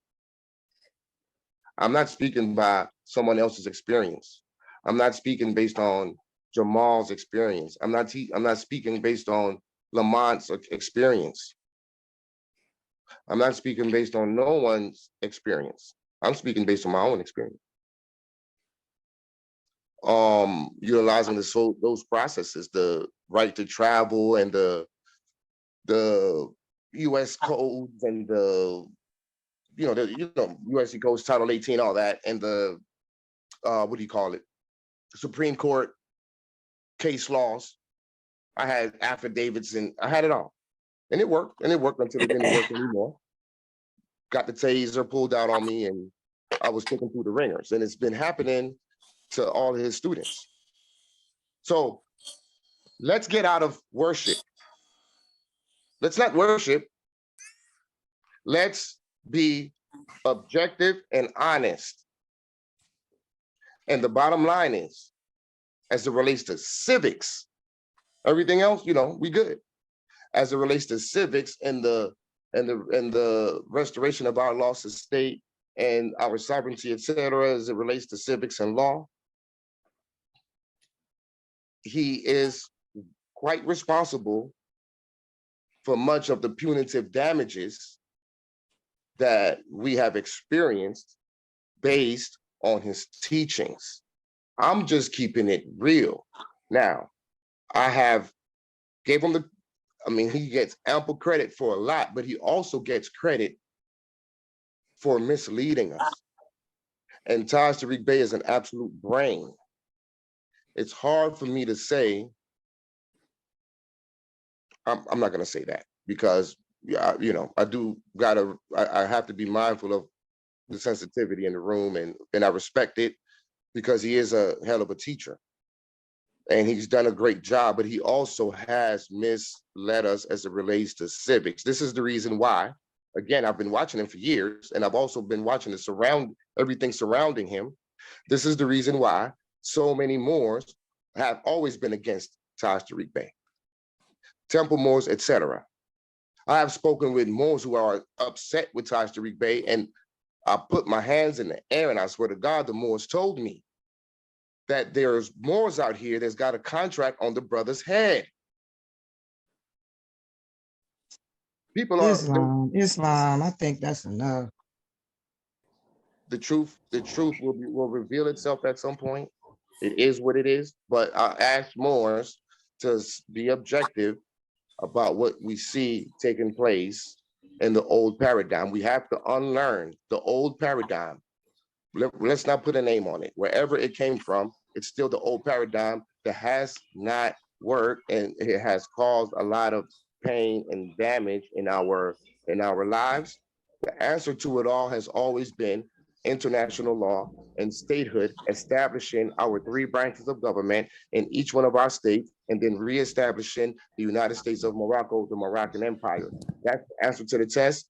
That's where we shall remain. I simply went down this path because I said something and someone took offense, and I wanted to clear it up as best as possible, while at the same time keeping it real, objectively and honest about things that has taken place in this movement.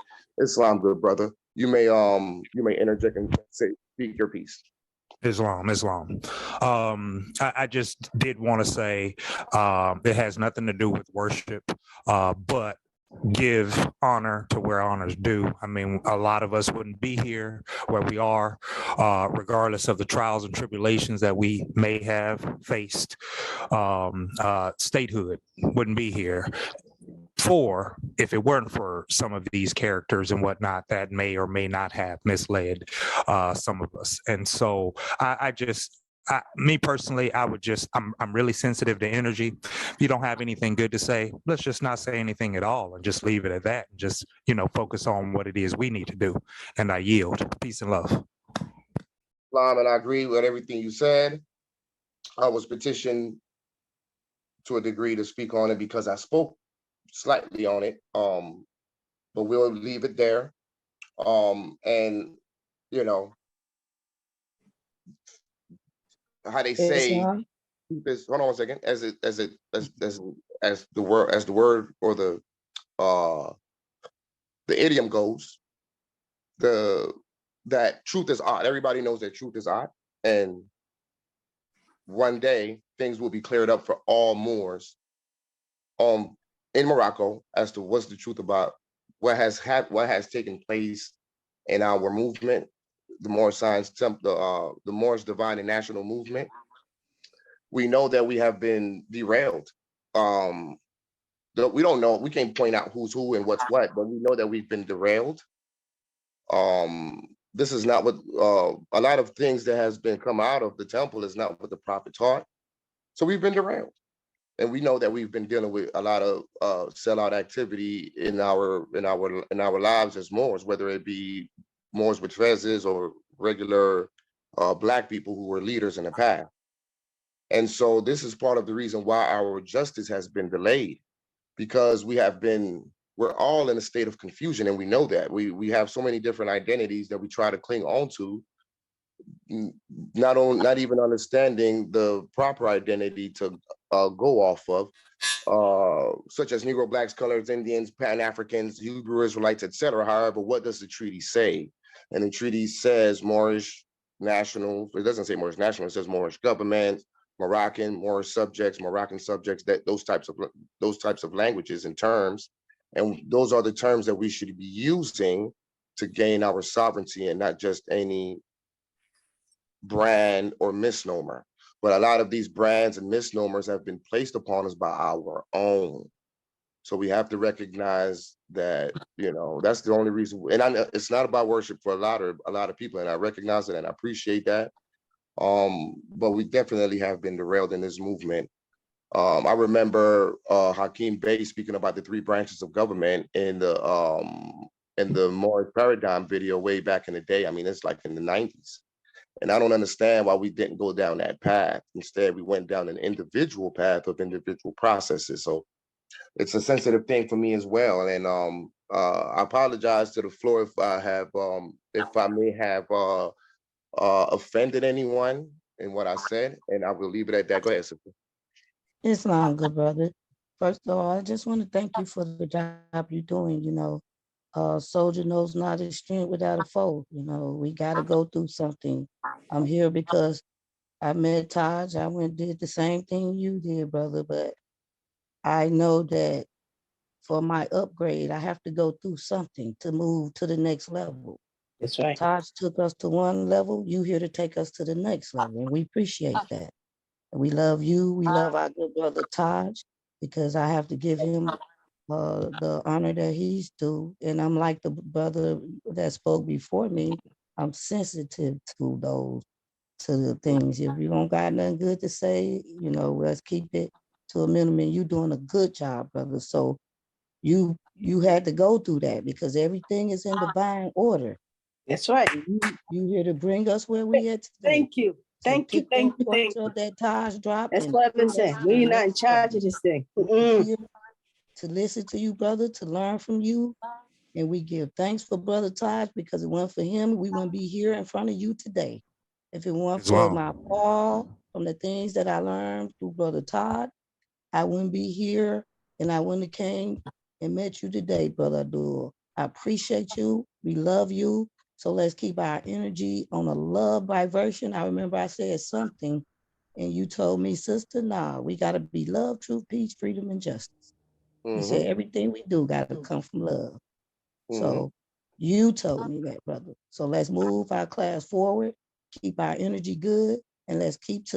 Thank you. I'm sorry, sister. Towards the end of what you were saying, that noise came on, but nonetheless, I heard everything that you said, and gratitude for the credit.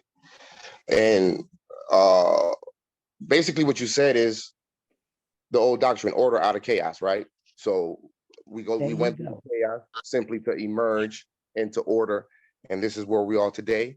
And this is where we'll continue. And I will continue with the classes. And I will say to end that discussion, I do agree with you all. I too have a big heart for the master teacher and Grand Sheikh Taj Tariq Bey, Islam. So I'll continue with the class, unless someone else has something else that they wanted to say.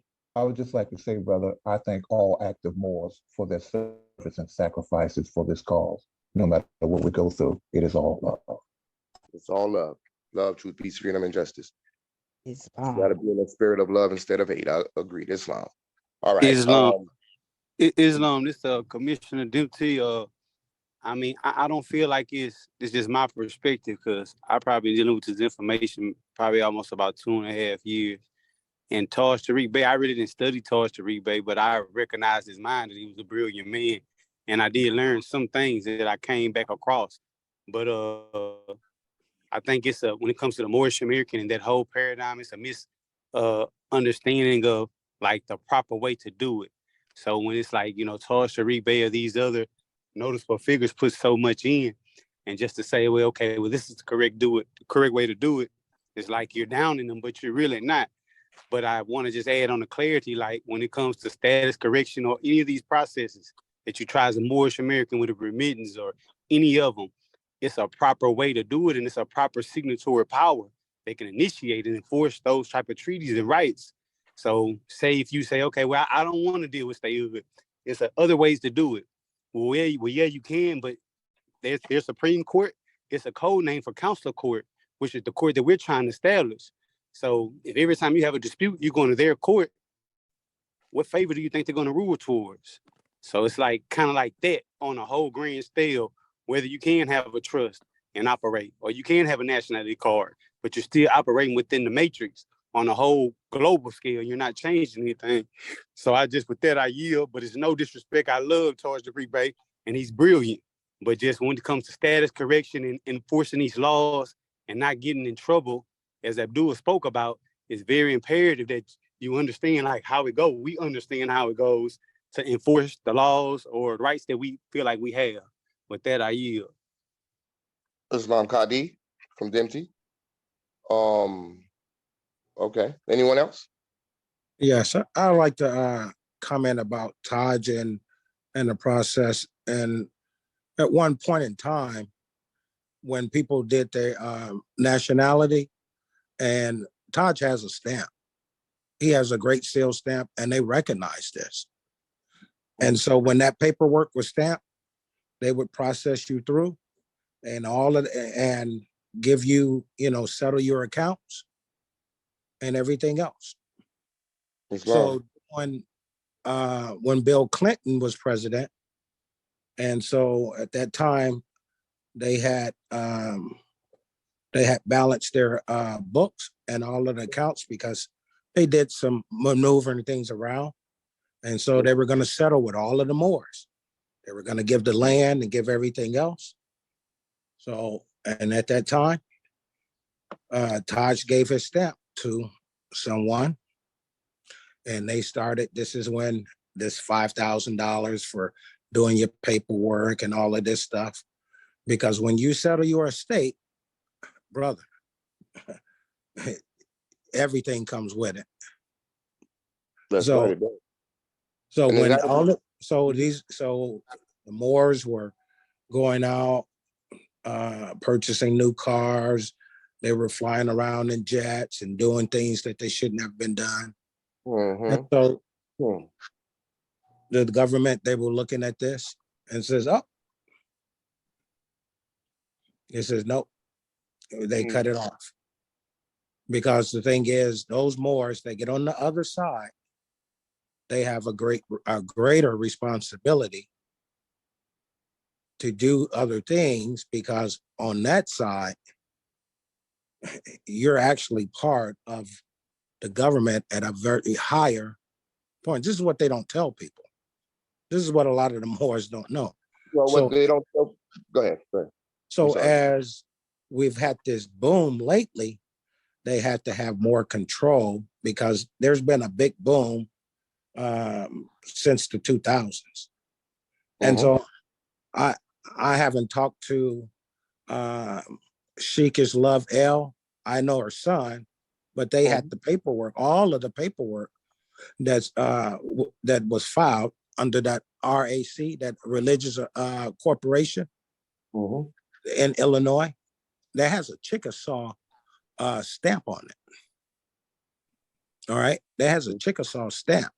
So all of this goes back to the Organization of American States.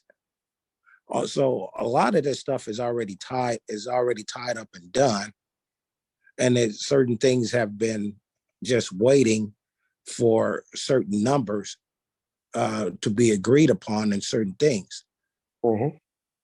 So saying that it doesn't agree, because the thing was that when the Moors did what they were doing and they, came out of the system, these were like really sharp people. So there's a lot of guys that's on the other side, but they have non-disclosure agreements where they can't really talk to you until you get on the other side. Right. So we have Aboriginal marshals and everything. All right.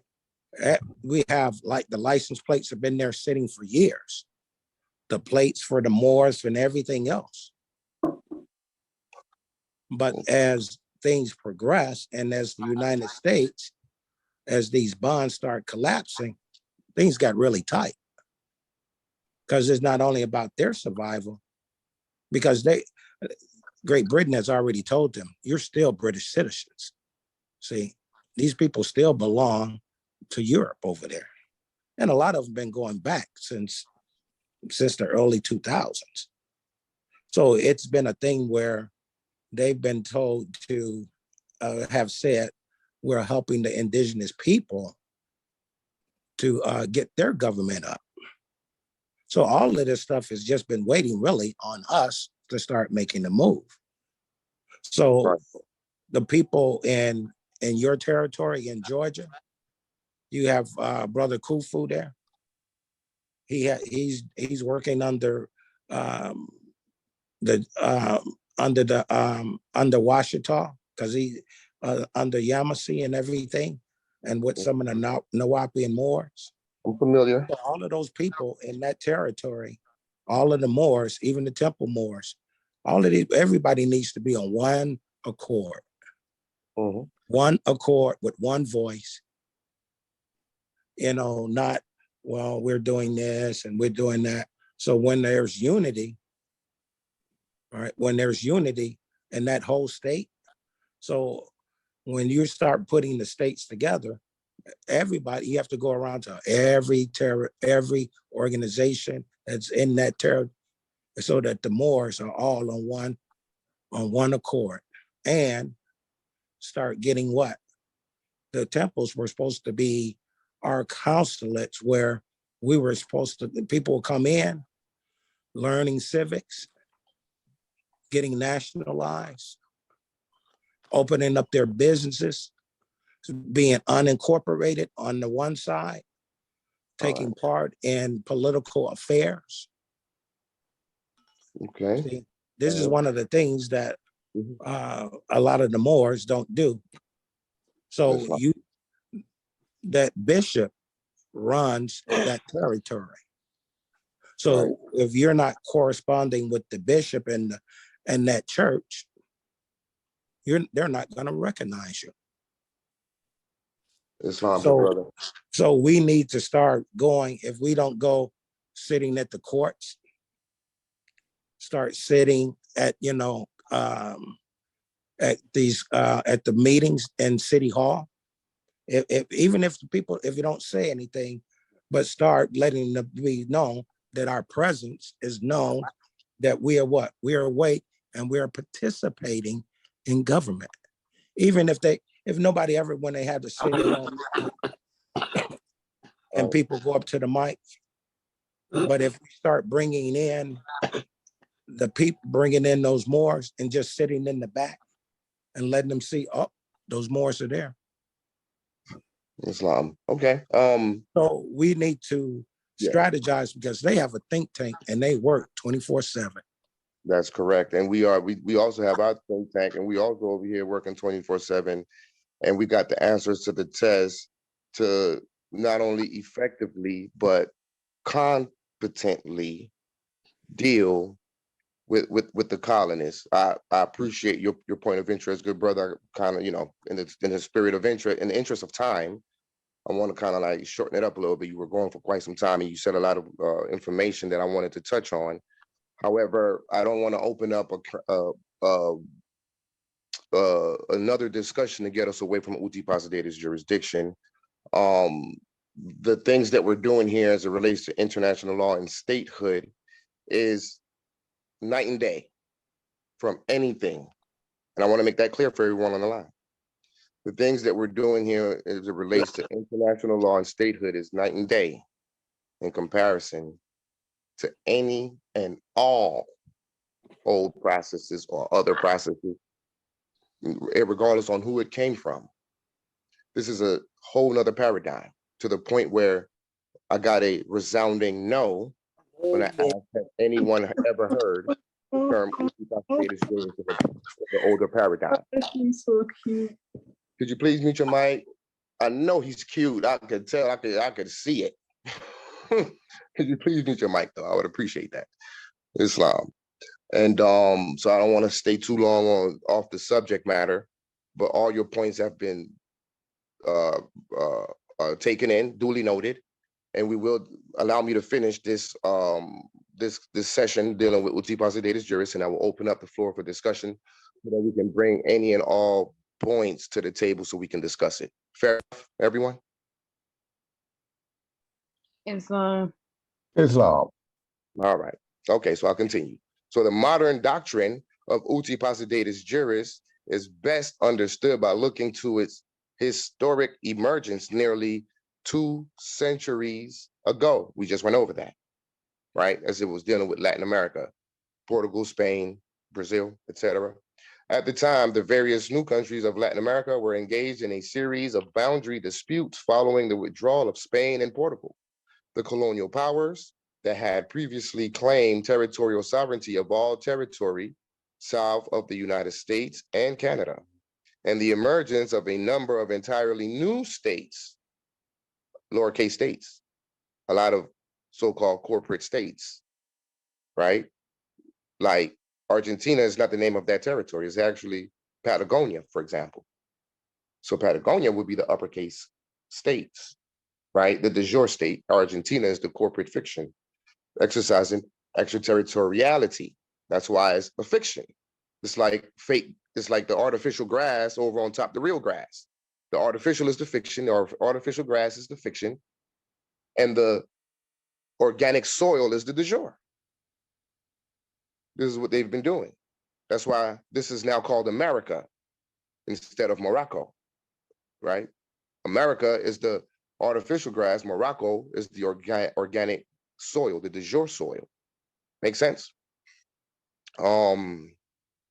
So then it goes on to say, neither Spain nor Portugal had clearly established the borders of the new states on their withdrawal. Additionally, the newly independent territories rapidly splintered into a large number of independent countries, seeking to avoid endless conflicts about their borders. The new states soon adopted a rule of Uti Possidetis to establish their boundaries.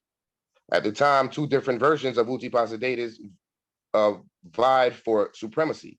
The rule of Uti Possidetis, Uti Possidetis facto, or Uti Possidetis de facto, or Uti Possidetis facti, in parentheses, would have awarded sovereignty to the actual possessor of territory. The doctrine of Uti Possidetis Juris, or Uti Possidetis Juris, which is with an I-U-R-I-S, mute your mics. By contrast, ignored the actual land holdings of the new countries and instead focused on the administrative boundaries created by the colonial powers prior to independence. Importantly, the administrative lines used to fix the boundaries under Uti Possidetis Juris generally were not international boundaries. So the state of Georgia, the state of whoever are not international boundaries, right? And the administrative units they demarcated were not the sovereign predecessors of the new countries. Rather, Uti Possidetis Juris utilized administrative lines of various kinds, some purely administrative, some international, to fashion the new sovereign borders.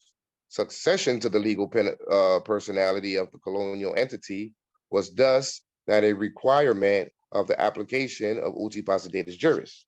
International law writings in the 17th century suggested that Uti Possidetis facto was the preferred doctrine.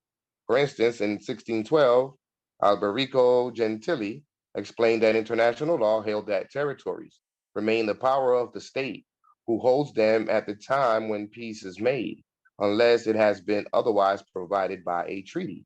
As late as 1929, T.J. Lawrence wrote that the principle of Uti Possidetis held that the conclusion of peace legalizes the state of possession existing at the moment, unless special stipulations are contained in the treaty. We're not dealing with treaties that's dealing with our peace treaties does not deal with a treaty coming out of war, where now we're establishing a peace treaty, right? So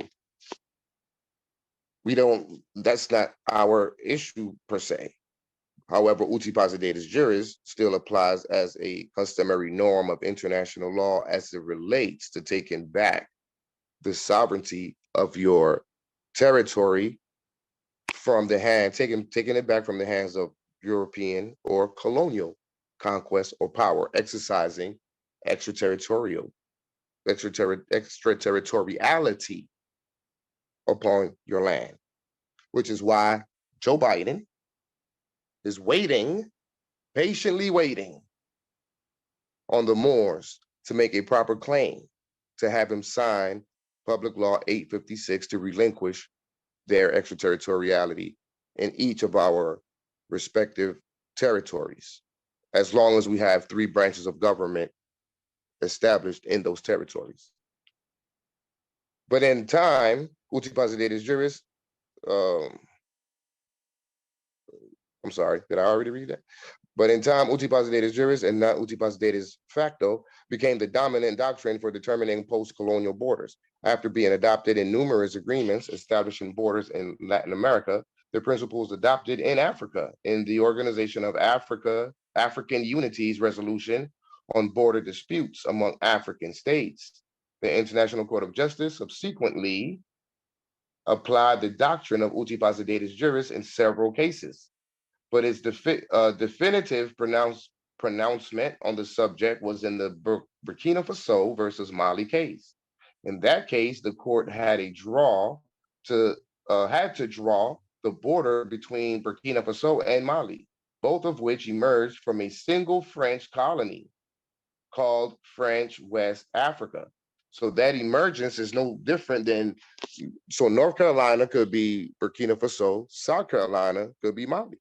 And they're both emerging out of the American colonial conquest, right? And so Burkina Faso is who took Mali to court, because Mali, being a bigger state, was trying to punk Burkina Faso, you see, and take over and exercise extraterritoriality and all this stuff. And they said, no, time out. We can't do that. And so they evoked the principles of Uti Possidetis Juris at the International Court of Justice. Let me finish here. In that case, the court had to draw the border between Burkina Faso and Mali, both of which emerged from the single French colony called French West Africa. The court noted that the parties had requested a ruling on the basis of Uti Possidetis Juris, but even if the parties had not so agreed, the court would have used the doctrine anyway, right? The court explained that Uti Possidetis Juris was a doctrine of customary international law. This is what the judges at the ICJ said. So if the judges of the ICJ said that Uti Possidetis Juris is a doctrine of customary international law, And then that means then that if South Carolina challenges North Carolina Moors, based on what the judges said, North Carolina Moors will lose because Uti Possidetis Juris is a customary norm of international law and you're violating it. So we're putting ourselves at risk by taking over additional territories that is not within the boundaries of your territory. Anyone, the United States or the state that you have claimed, if those people come to a competent mindset and enacted a constitution, they can make a competent claim. They will be able to make a competent claim, right? Meaning that they are found in with full powers that is found in good and due form. That's the only way, first of all, for the ICJ to take the case. You have to be a state that has full powers found in good and due form. And upon that challenge, they will win. And North Carolina will lose, which means then they would have to give up the jurisdiction without any interruptions and redraw their longitude, latitude, revise their constitution. They're going to have to go back and do all the work to make their constitution constitutional. Because currently their constitution is unconstitutional because it's violating the customary norms of international law, which is Uti Possidetis Juris. Islam, I'll stop there. Does that make sense? Does anyone have any questions as it relates to what was just discussed in regards to Uti Possidetis Juris? No questions. Yeah, Islam, brother. I actually do got a question. So Islam. just to backtrack on something which you just spoke about. So if if Moors come together and, like you said, create a state within, the domicile where they're located, and another group now, is now inherit or comes upon the same, what they say, erudition, and without what they say, the public notice, to state that, hey, one has made a claim based off of the domicile where they're operating at. How does that now conflict with, those that are unaware of, brothers and sisters that are making the claim, to those that may have made the claim or making it? Within the claim. Can I answer that, Wazir? No, hold on a second, brother. No, hold on a second. Let's clarify, because are you talking about within the same territory or separate territories? That's what I want to clarify. Same territory. Yeah, same territory. All right, brother Shane, if you think you can take a stab at it, go ahead. Islam, thank you. Example, a real example, by the way, and correct me if I'm wrong, Wazir. You got Buffalo, I forget the first name of it, but encompassing New Jersey, Delaware, and Pennsylvania. If the Moors and hold on, brother, hold on, time out. Let's not use that example. Use another example. Use something that's don't do that. Let's use a different example. Use another territory. Right, because that would tie back into the what they refer to as the Iroquois Confederacy, which that's not the reason why. There's two reasons why. One reason why is because it doesn't answer the question, and two is because we've already on the last call there was issues surrounding that discussion that went south, and okay. I wasn't here. I didn't come to the last one. I didn't know. Okay, so I'll use something different then. Hold on, Shane. Hold on a second, because you're not even, if you're looking at answering a question based on 3 different territories or 2 separate territories, then you're not answering the question. Allow me to take this one. The question is based in the fact that within the same territory, like let's use Georgia, for example. So AMPAG has established their state in Georgia. What happens if other Moors within Georgia that hadn't been aware of international law and statehood now decide that they wanted to establish a state within Georgia? Is that correct, brother? Islam, brother, and they was unaware of AMPAG was, Correct. already, created. Correct. Okay. Great question. Absolutely excellent question. I kind of touched on it on the last call. And Brother Shen, I really do appreciate you coming in and try to participate. But hold on, let me answer this for the good brother, because this is an excellent question. I need to take it. Okay. South Carolina Moors, North Carolina Moors. The South 5 or 6 South Carolina North Carolina Moors, they take over both South Carolina and North Carolina. Now, the Carolina Moors have lost their dignity and their human right to establish their own 3 branches of government, so that anyone within that territory can now, when the seat or the office is expired, meaning however long your term is, anyone from that territory can now accede to the office of Wazir, the office of Sayaraha, the office of Chief Judge, right? The North Carolina Moors have robbed them of that possibility, because now they have to be North Carolina. Those Moors out of South Carolina would have to now acquiesce to the Moors of North Carolina. Whereas if the Moors in North Carolina just established their own state, all the Moors within North Carolina, regardless as to whether they're not erudite formation or not, eventually they will become erudite. Guess what? The same Moors within that territory, they share the power. How? Because the Wazir won't be Wazir forever. The Sayaraha won't be Sayaraha forever. The Qazi won't be Qazi forever, right? There's going to be a change of the guard at some point, because you have elections every, depending on your constitution. With us, for example, it's every 5 years for the Wazir, the prime minister. Right. So every 5 years, one of the, that Moor that was at one point asleep to the knowledge, he done came to the knowledge, gained the knowledge, caught up with the information to now be able to be the Wazir. He can now be the Wazir.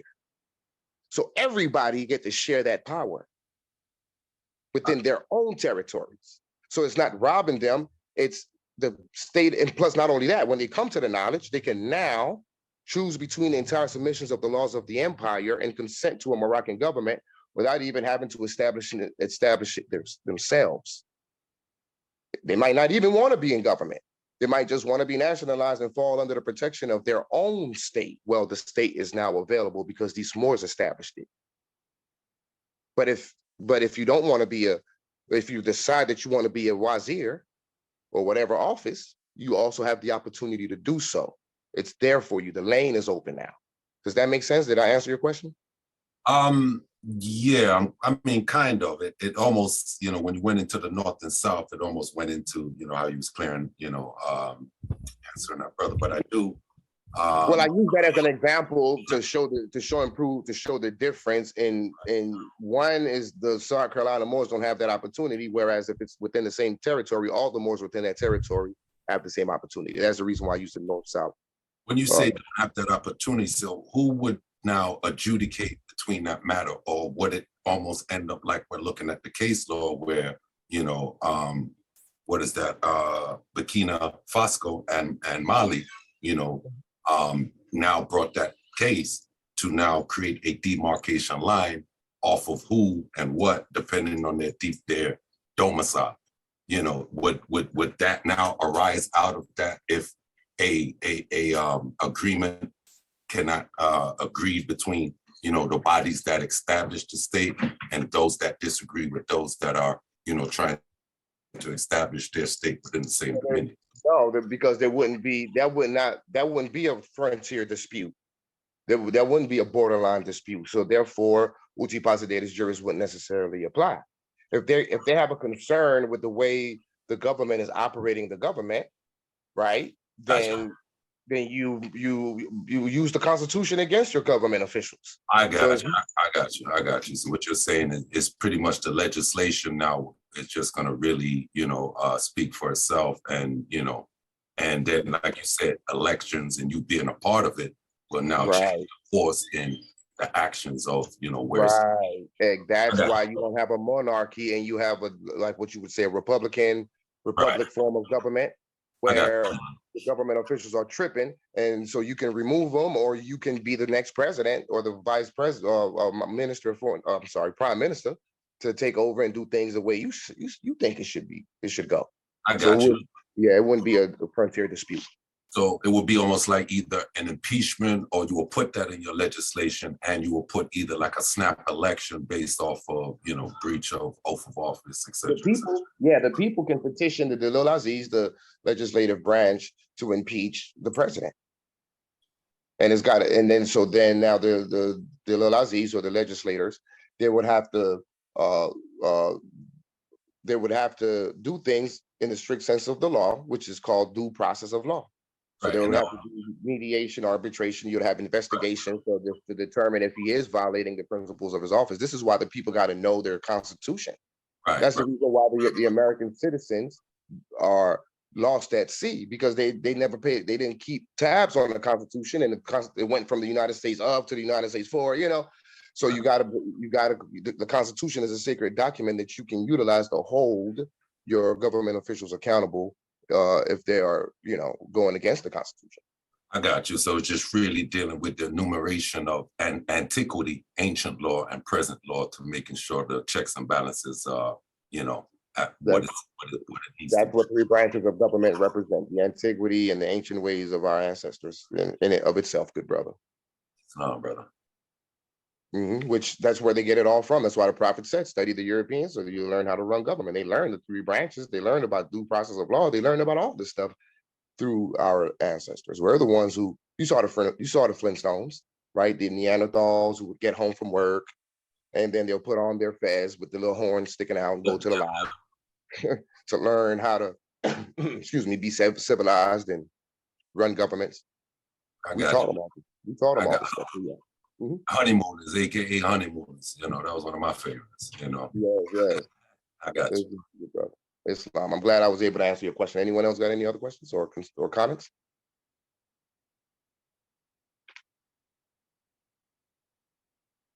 Floor is open. Any discussion, anything, whatever you want to talk about. We got a couple minutes. Islam, good brother. How are you doing? Yes, Wazir. Yes, Wazir. How you doing, Minnie Bay of AMPAG? AMPAG, Minnie Bay is awesome. Sitting here learning, getting the knowledge. I'm so excited. I'm excited about you all. I love your state. It's three branch. There are three branches. In case y'all don't know, there are three branches of government. Is made up of matriarchs. And the sister that's speaking is the Wazir. So I applaud that. I think it's awesome. It's powerful and it's scary as hell for the colonists. Three mothers. Oh my God. Go ahead, brother, sister. I'm listening.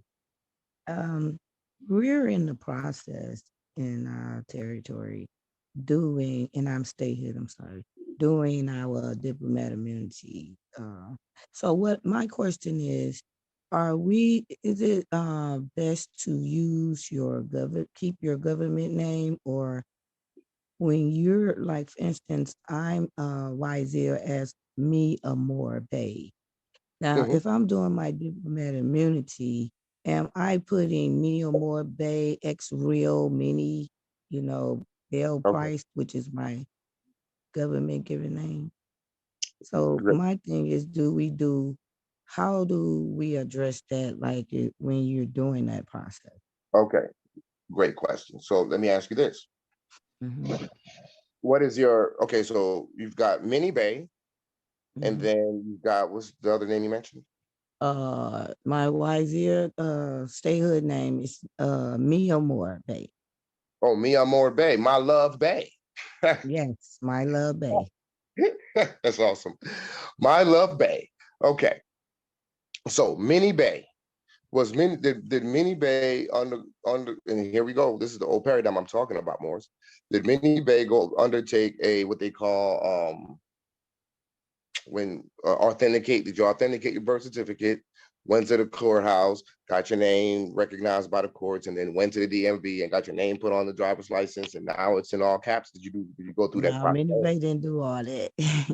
If Minnie Bay didn't go through any of that, and Minnie Bay's name is not on the record with the United States, then you can still, there's no reason to change that. You could still remain as Minnie Bay. However, what you would use is your nom de guerre name in that case. See, a lot of Moors have done that. We have Moors in our state that has done that, where they had encumbered their Moorish name through that process of authenticating the birth certificate, going to this is what I mean by we have to unlearn the old paradigm because it has gotten us in trouble. That's my point. And so what they had to do was utilize that, became their X-rail now.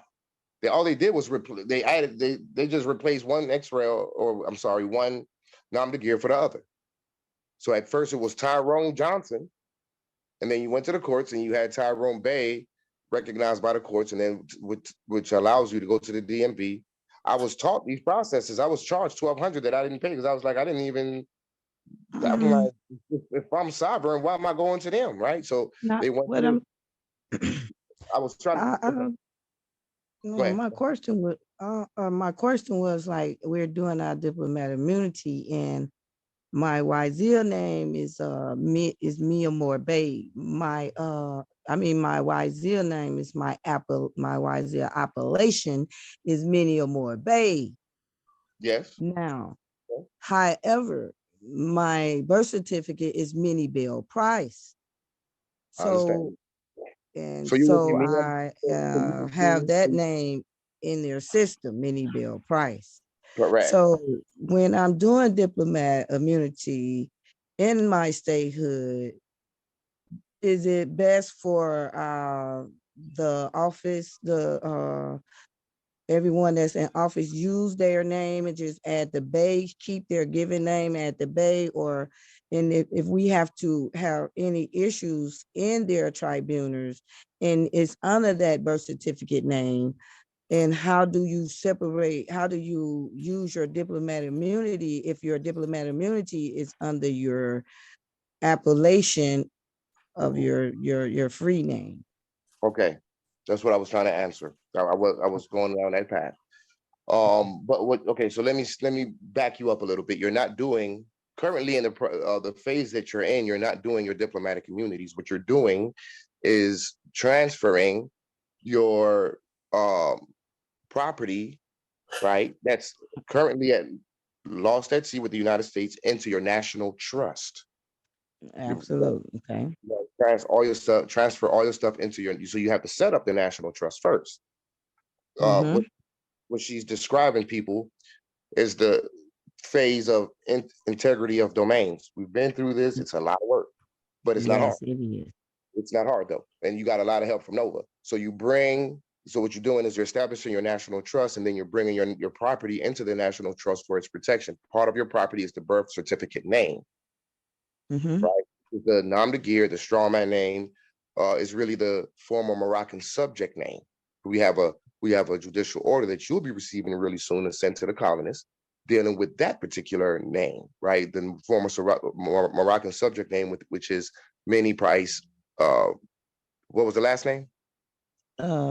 Just Minnie Bill Price. Minnie Bill Price. Then Minnie Bill Price, right? So that's the name. That name you're protecting. So you got. See, Noble Drew Ali said, don't throw away your name. So that name is your transmitting utility that allows you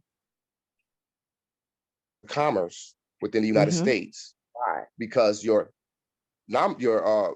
free Moorish name belongs to a natural breathing human being, and human beings cannot interface with a corporation. So therefore, you need Minnie Price as your transmitting utility to do business in the United States on your behalf, such as banking, jobs, etc. As we go through our varying stages of advancement, it's important for me to say that because this is not a thing forever, Moors. This is why I was saying that it's not a magic pill. We gotta be able, as we establish our sovereignty and independence, we still have to be able to feed our families. We still have to be able to interface. We still have to be able to partake in commerce. So that's where you use so when you fill out an application, you use Minnie Price. You don't use Mia Moore Bay.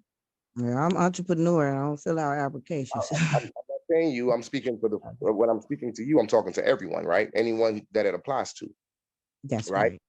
And so And so now your diplomatic immunities, you already have it, first of all, as long as you've acceded, and you've already acceded to all 33 treaties. So you've already acceded to the diplomatic relations, the Vienna Convention on Diplomatic Relations of 1969. That gives you the diplomatic immunities. But now you got to do some paperwork in the interim to solidify within your state during integrity of domain. So anyway, I went away. So yeah, what you're talking about. So when you mentioned, when you fill it out and you mentioned the XREL, when you deal with your paperwork inside of your state, it will go many or more bay in proper grammatic, what do you call that? In proper grammatic form, if you will, uppercase many, the M, and then uppercase your bay, normally, how you normally write it. XREL, the all caps mini price. That's what I was thinking. Thank you so much. Yes. Right. That's what I was going to answer the first time, but I wanted to clarify. Yeah, you did good. You did good. I like the way you teach. I appreciate you, brother. You put me on the right track. I thank you so much. You always doing a good job in making sure that I understand what you're saying. Islam, sister, it's my pleasure to do so, because it's important. We're all in this together, and if we're going to force decolonization, we cannot do this as individuals. We got to do this as a family. We got to do this as a community. You can't even spell community without unity. Well, just get ready to be proud of AMPAG, because we're gonna be making you proud in unity. Well, hell, I'm already proud of y'all. So you too late, sister. I'm already proud of y'all. I yield the floor, brother. Thank you so much. I yield the floor. You're very welcome, Islam. And stay in touch with Nova. She's excellent. She will assist you. Go ahead. And we absolutely, we have a Zoom meeting with Nova on Wednesday, where she's gonna be sharing a whole lot of information with us. Training. Yes. So Islam. we do have a Zoom. And I have to let you know that that Rita was my De La Z. Okay. She's from AMPAG. She's one of the De La Z. She's a school teacher. Awesome. Islam, I appreciate it. Yeah, I love she do our reading as well. Extra is supposed to be all the way right here. Yeah, but Kurt, look on the back. Kurt. I know I hear your voice. I can tell your voice, brother. Please mute yourself. Oh, sorry. Sorry about that. Go ahead, sister. Finish. Yes, I say she's a great reader, and we recognize that about her also. And it was just amazing to hear you say, "Go ahead, sister. I love the way you read," because I tell her that so much. Islam. She is an excellent reader. Yes, I tell you, your state is powerful. Your state is divine, and we look forward to working with you, and we look forward to you as a matriarch to join the Wazir Regional Council. Oh yes, we made the steps. We checked the boxes, and we're waiting to get our returns. And as soon as we get those documents, hey, you will be seeing us. You'll be seeing me. Islam, we need your wisdom, and we need your matriarchal spirit. It's always necessary. This is a matriarchal society. We all know that. And this is why I believe AMPAG is going to do great things. They're an excellent piece on the chessboard. Keeping in mind, this is a chess game. And our pieces we're filling up the boards. And we're moving our pieces in combination against who? The big bad United States, baby. We about to take them down. And how we're going to take them down with these reference points. And we have to be sharp about it.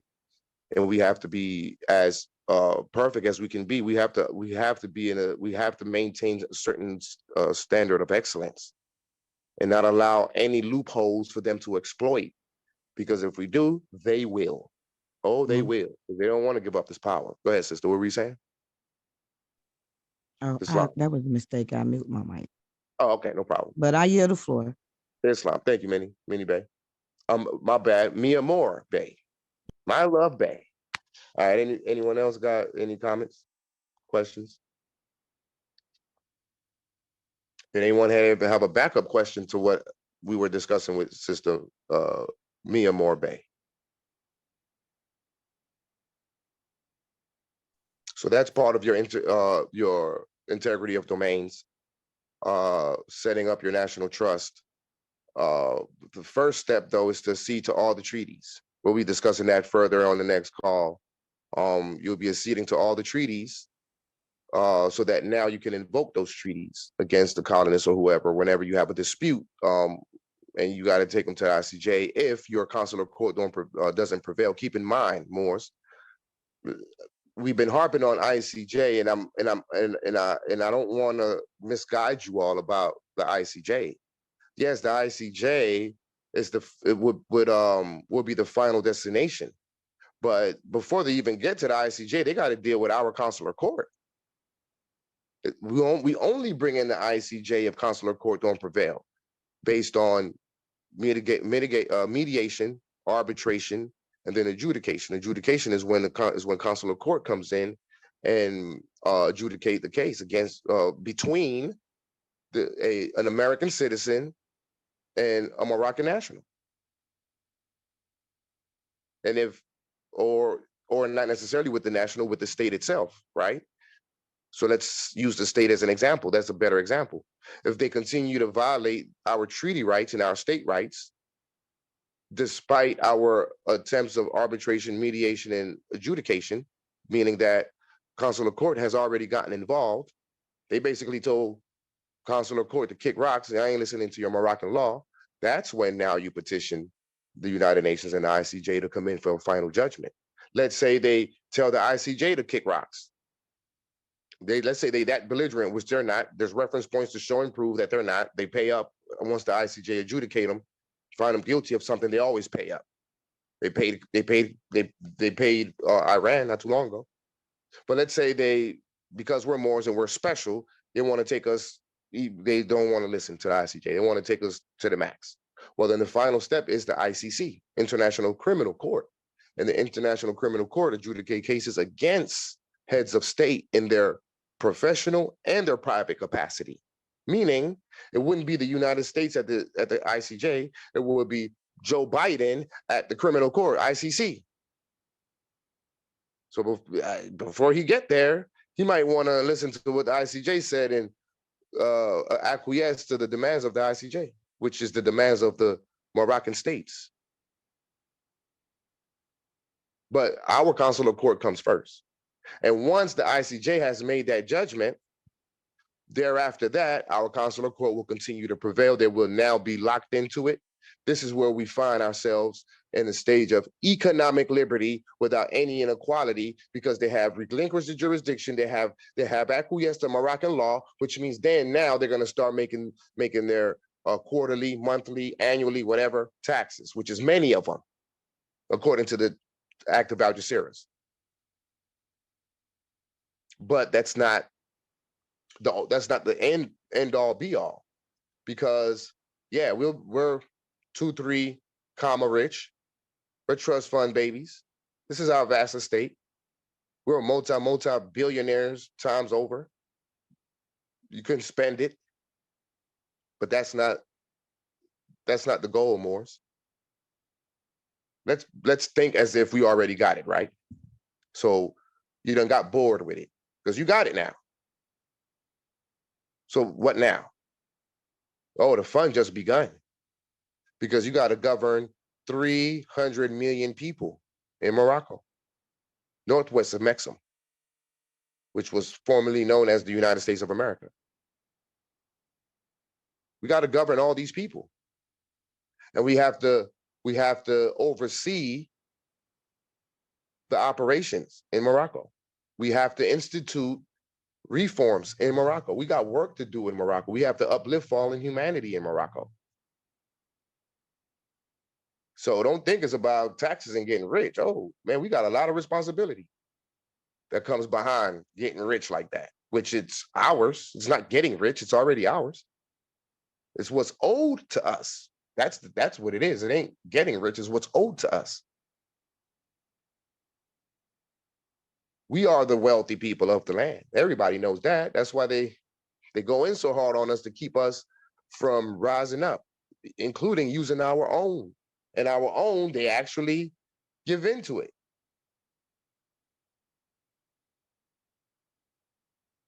Brother Kirk, are you there? Can you hear me, Brother Kirk? Kirk Palmer Bay. You was just interrupting the class. I know you there. I had a question for the brother. I sent him. I might have to call him and find out. I know he's at work. I could tell. Anyone else got anything before we close out? Anything you want to discuss? Good, bad, or indifferent? Sister Minnie, and anyone else, I didn't, it wasn't a thing about going down the path of any negative energy or hate. It was just highlighting certain things. But it was still Yeah, I'm interesting. here. I'm here. Oh, there you are. Did you Yeah. receive the documents that I sent you? Oh, you sent it? Because I was checking a couple of days ago. It wasn't there, so I don't know. No, you ain't checked no couple of days. No, don't play it with me like that on this public line, man. I was checking Check your 2 inbox. days I sent it after. to you like 2-3 days ago. That's why I hadn't heard from you. I meant to call you back and ask, but I've been caught up. But I sent you the documents, so you got the Constitution and everything that you need to rework it to make it fit your state. Okay, I appreciate Then it. I'll be sending you my Cash App. I need 1,500. Okay. Appreciate that. All right, Islam, good brother. Does anyone got anything? Yeah, Islam, brother. One last question. I heard you in the Maya, speaking about the National Trust, as you was going into. What is your protocol, or do you have a class on that, or what is your, what's your protocol on dealing with that situation? Because it seems like there's everything that all of us needs to do before we, directly start dealing with assembling, the states. So, what would you say, primogenitor, maybe 1, 2, 3, what would need to be done, before one, starts to create those Moroccan states? Great question. Well, first you got to establish your state. That's the absolute first step. The next step after that, you have to start acceding to the treaties. This is where you start getting your further protections. Then you start working on your national trust. The national trust is established by your trustees. The Sayaraha oversees that process. Me as the Wazir, I didn't have any involvement with it. So I'm not 100 on all the intricate details as it relates to establishing that trust, but it's similar to any other trust that you would establish. I've never put a trust together. The only difference with this trust is that it's under the name of the state. I got you. Right. It's just a trust, the same. It's the same thing. But now the property or the inventory that's contained within that trust for protection would be your your name is one of them. Your vehicle, the title to your vehicle, that type of thing. Because see, and I wanted to expound just a little bit more. If you leave your Nam de Gear, your strawman name, your all caps name, in the cares of the world, that's what they could adjudicate you against, is that name.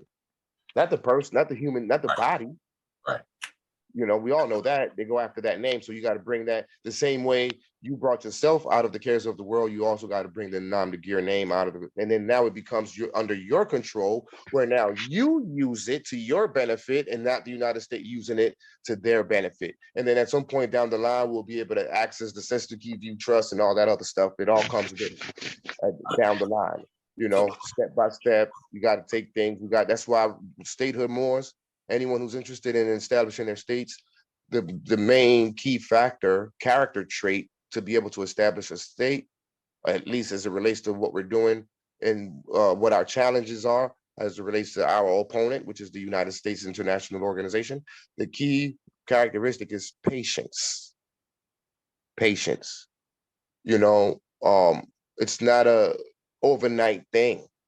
There's a process that's involved, and it goes in a sequential order. And you also mentioned, is there any assistance with that or erudition with that? Yes, there is. When you check the first box of sovereignty and independence, and you go into economic liberty without any inequality, that's when you'll meet Sister Nova, and she will assist all the Moors go through that process effectively and competently and properly. So the incentive to establish the state is consistent. So we're here to help you go through that. I hope I answered the question. Yeah, pretty much. And I just want to, would that be the birth records, vital statistics, the difference between the life birth certificate and certificate of birth? Would that be somewhere along the lines of securing those instruments? And being that, just for everyone else listening, I'm not sure if everyone may know, but you did mention about the old way of doing things and, a future way of doing things, or correcting those old way of doing it. So when you say to secure them and place them in a trust, can you just state for everyone? Because some people think. Hold on, brother. Hold on. I don't mean to cut you off, but something is up with, I don't know if it's your background or if someone else got their mic open, but you're choppy right now because of that. Yeah, somebody got their mic Kirk open. has the mic open. Kirk has to mute his mic. Oh, Kirk, mute your mic, good brother. I would appreciate you.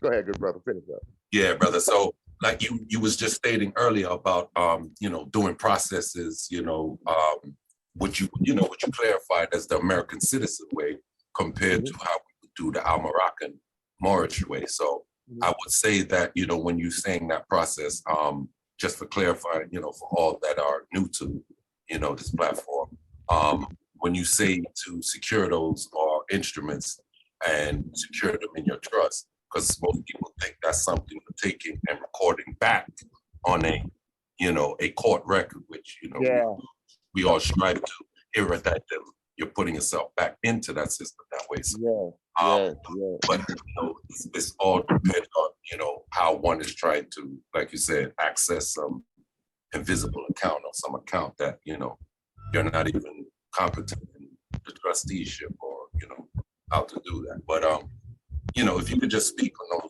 those realms as far as that, just, for the people, the new, like I said, I'm new myself, and I'm sure there's other that's new to the, the platform today. I get it. Islam. Sorry, I had to mute somebody because they were interfering with you. Okay, so so your question deals with the process involved in, or what does it look like, or what documents are being brought into the National Trust for protection is what I think you're hearing. I heard you say, you mentioned something about the birth certificate. So your birth certificate. Right. Yeah. Because, like I said, there's one that's the, what's known as the live birth certificate, the live birth record that the vital statistic has.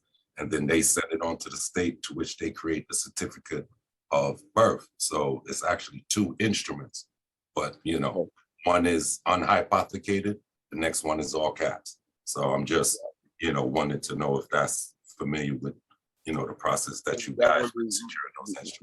We only work off the regular birth certificate, the commercial birth certificate issued out by the United States. That's the one that we bring into the National Trust, and you are given or issued, the state issues you its own allodial certificate of live birth. See, your state trumps it all. Therefore, you're not putting anything on the record with their courts. Everything is going through your courts. See, the reason why we would enforce their constitution, the old paradigm, is because we didn't have our own constitution to enforce. The reason why we go to their courts, old paradigm, is because we don't have our own courts. And did the prophet not say to stay out of their courts? Yes. Well, he didn't mean by means of not getting in trouble. What he means is you're supposed to be in your own courts. You're the sovereign of the land. Why you ain't got no courts? Right. So Article 3, which we're supposed to, create, as far as that. Also, you mentioned Constitution. I would like to hear your input as far as the CMB, Clock of Destiny, and that Constitution that was entered in the congressional records, and was actually accepted all around the world for my research. Well, Charles Mosley Bay was an excellent Moor. He did a lot of great things for the Moors. His constitution, wasn't ratified, deposited, or promulgated with the United Nations. Got you. Yeah. So he violated. So therefore, it lacks full powers. Same thing with the Constitution and bylaws, because it's for an organization anyway, and I can prove that it's in it. It's in Act 5. It states it in Act 5 and in the Circle 7th line. So as it relates to those constitutions, but more specifically CMB's, it wasn't ratified and deposited, so he didn't. CMB was a competent Moor, but as it relates to international law, competency means the ability to follow the instructions to the T. And the instructions are clear in Article 102 of the Charter. I'll go to it as a reference point real quick. The instructions are clear. You have to deposit it with the Secretariat. You know, and that would be the only. It's no slight against the good brother. He also came with the AA 222141, which I have used myself. And as long as the register has a tax exempt button on there, you give them that number, they type it, you know, and it works. Absolutely. But I mean, you know, okay, great. I don't have to pay 3 cents on this purchase. Well, I'm talking about having them pay taxes. See, that's what this is about. This is not about us not paying taxes. It's about making them pay taxes. Exactly. That's why when that other brother was speaking about you know, the Great Seal and you know what the Sister Rashida Bey and those, you know, beloveds established out of the Great Seal. And he's absolutely right as far as you know, Taj at one time, anything that was being sealed, you know, was getting done. But as you clearly stated, you know, on a level of what they say, dealing with them based on commerce and trade, now this is an international, what they say, you know, and it's what the Prophet was talking about, the arena with dealing with the affairs of man. So exactly. That arena of dealing with the affairs of man to where it's universal in its application. Plus the laws, international law is based in common law, natural law, mother's law. You know what I mean? It's human rights. Yeah, so hold on 1 second, good brother. It's human rights, it's all of that. So anything else other than that, if you're not dealing with sovereignty and independence, Kirk, mute your mic. I'm gonna let you in as soon as I finish this point. If you're talking about utilizing their laws or utilizing their system and listen to what you were saying. They were letting them get off. They were letting them do this and that, as long as it had the Great Seal on there or the stamp. They was letting them do that. And then the moment that they decided that they didn't want them to do it anymore, they shut it down. That means that you're subjugated, Morris. Yeah, definitely. And it's all about the enumeration. So the numbers do count ultimately at the end of the day, because if you're talking territory, that means I'm supposed to be able to secure my front yard and I'm supposed to be able to secure my backyard. So if it's demarcation lines and those claims, eventually, yeah, we have to build up to that, you know, principle to be able to secure it once we're operating within those jurisdictions. So, well, at the end of the day, brother, it's all about sovereignty and independence. We don't need to be because only through sovereignty and independence do we take the authority over them. We don't need them to have authority over us under in no shape, form, or fashion. If that's the case, then why are we claiming to be the heirs of the land? How can we claim to be sovereigns if someone else is ruling us on our land? Come on. We're supposed to be ruling and governing them. The key misnotion is the misunderstanding about jurisdiction. Most people are applying that to the land, not knowing that it's policies and charters that are foreign to the land, to which they're, you know, most of us have been submitted to, you know, ignorantly over time. That's right. You know, and so that's why I was saying that we have to let go of the old paradigm and start gaining erudition in this new paradigm called statehood and international law, because we are international people. We have an international empire. So in order to regain the empire, we have to understand international law, because that's where the game is played. It's not played in the domestic affairs of the United States. The domestic affairs of the United States is for our subjugation. They control that narrative in their jurisdiction. But if we were to expand into the international communities and take the seats in the affairs of men and worship our own under our own vine and fig tree and have our own people confess our own, that's independence. It's called the Declaration of Independence, more. It's not the Declaration of Charters and subjugation in any form. It's about independence. That's what we got. That's what this movement that I call Morocco is about. It's about independence. That's why it's called Morocco. That's why this movement is called Morocco, because we're pushing for independence away from the United States so that then we can force what? Decolonization. We can't decolonize it. We can't decolonize them, or decolonize our land, I should say, if we're under them. They will always control the narrative because they're controlling all the laws. They're controlling the pen. They're controlling the nation. We have to take back control of the pen. We have to take back control of the legislation. We have to take back control of the laws. And what laws do we take control of? Moroccan laws, like Article 102. Article 102 of the Act of Algeciras. Let's see, where is it? Where did I put it? Let's see, right here. Well, let's just go with this one. Let me Control F and see if I can find it real quick. Article 102. Right there. Every confiscation, fine, or penalty must be imposed on foreigners by consular jurisdiction. Our consul, of course, is what prevails.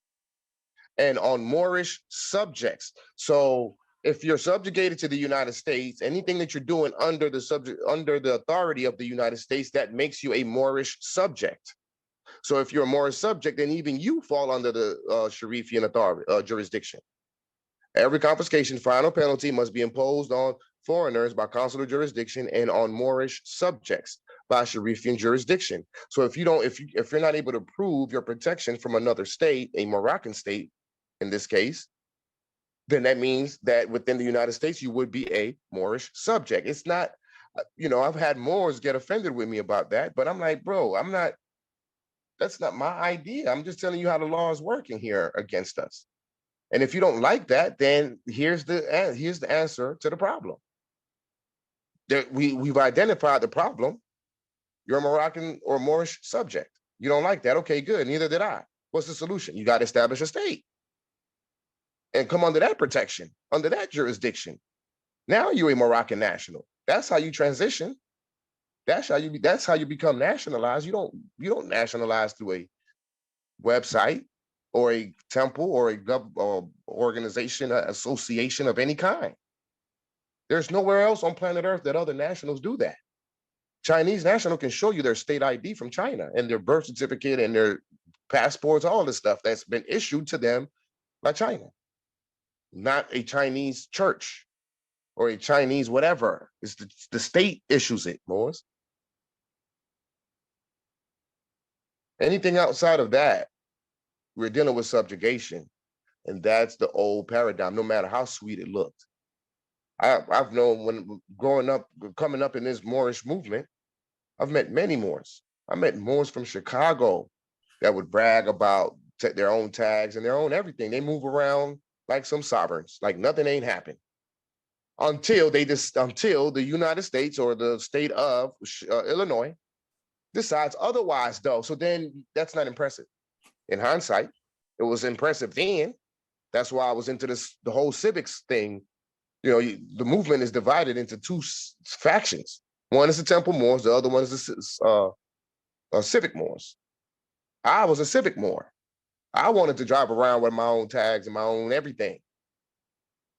That's why I'm so attracted to statehood, because it solidifies that 100% across the board and some. It ain't based on their permission and their recognition. They need to be recognized by us. As a matter of fact, the state of Georgia needs to register under AMPAG. We'll get there. See, that it's a process for everything. It's not an overnight thing. We had to send out judicial orders first. We've already finally got them out. We got one more to go. We're enacting legislation. We had to accede to all these treaties. We had to create the national trust. We have to establish our nationality paperwork, which includes your your state ID, your certificate, allodial certificate of live birth. We've been around 7 months, and we're just finally being able to issue this stuff out, Morris. It takes time. That's why it takes patience. But if you can see the checkmate at the end of the road, it feeds your patience because you see it coming. You just got to do these different processes in the meantime. And that's why you got to have a solid group of Moors that can get the job done without any interruptions and confusion and problems. You know, we need everyone on the same page. We need uniformity, and everyone got to do things the same way. The brother mentioned it earlier, and I mentioned it earlier. There's too much confusion, but the confusion is the ops within the movement to keep us divided up amongst ourselves. I'm not Moorish American. I'm I'm an American Moor. Well, you're neither one. Oh, I'm a Hebrew Israelite. I'm a this, I'm a that. You're none of that. The good brother mentioned that Cherokee or Chickasaw was on the, okay, the treaty doesn't say Chickasaw though. The prophet was a Cherokee. We know that to be the case, but he didn't brag on Cherokee. What he bragged on? Being a Moor. What he stood a square on? Being a Moor. Not no Indian of any type. You see? That's why the other half hasn't been told. This is the other half, Moors. This is the other half. This is what you take to save yourself and save the world. Is international law, because through international law in our states and establishing the bringing Morocco back online means that we take back control of what? The United Nations Charter. And if we take back control of the United Nations Charter, guess what else we take back control of? The arms all across planet Earth. We have authority over all of planet Earth. Does that mean that we need to be a belligerent? No. In fact, if we are belligerents, we'll be going against international peace and security, which means then we can be held accountable. That's why we have to remain in love instead of hate. Love, truth, peace, freedom, and justice. The upliftment is for all of humanity, not just Moors. The upliftment is for the white man next door to you that might have called you the N-word yesterday. But you a grown-up. He's a child of you, Moor. You ancient. This man is modern. You should know better. The reason why he's doing that is because he himself is indoctrinated. But watch when Moroccan law starts to reign supreme again. Watch him fall under your authority. Watch him now view you in a higher light that you're supposed to be viewed as. The only reason people look at us the way they look at us is because we continuously acquiescing and we walking around with our pants off our butts. When we're supposed to be walking around upright with our fezzes up and our head up, because we are the ancient peoples of the land. We are the high priests of Anu, keepers of the ancient Egyptian mysteries, Moors, the noble ones. We are the nobility of the world. So when I see you with your pants off your butt and you just slouching, you don't look like nobility. So what respect will you demand on prima facie?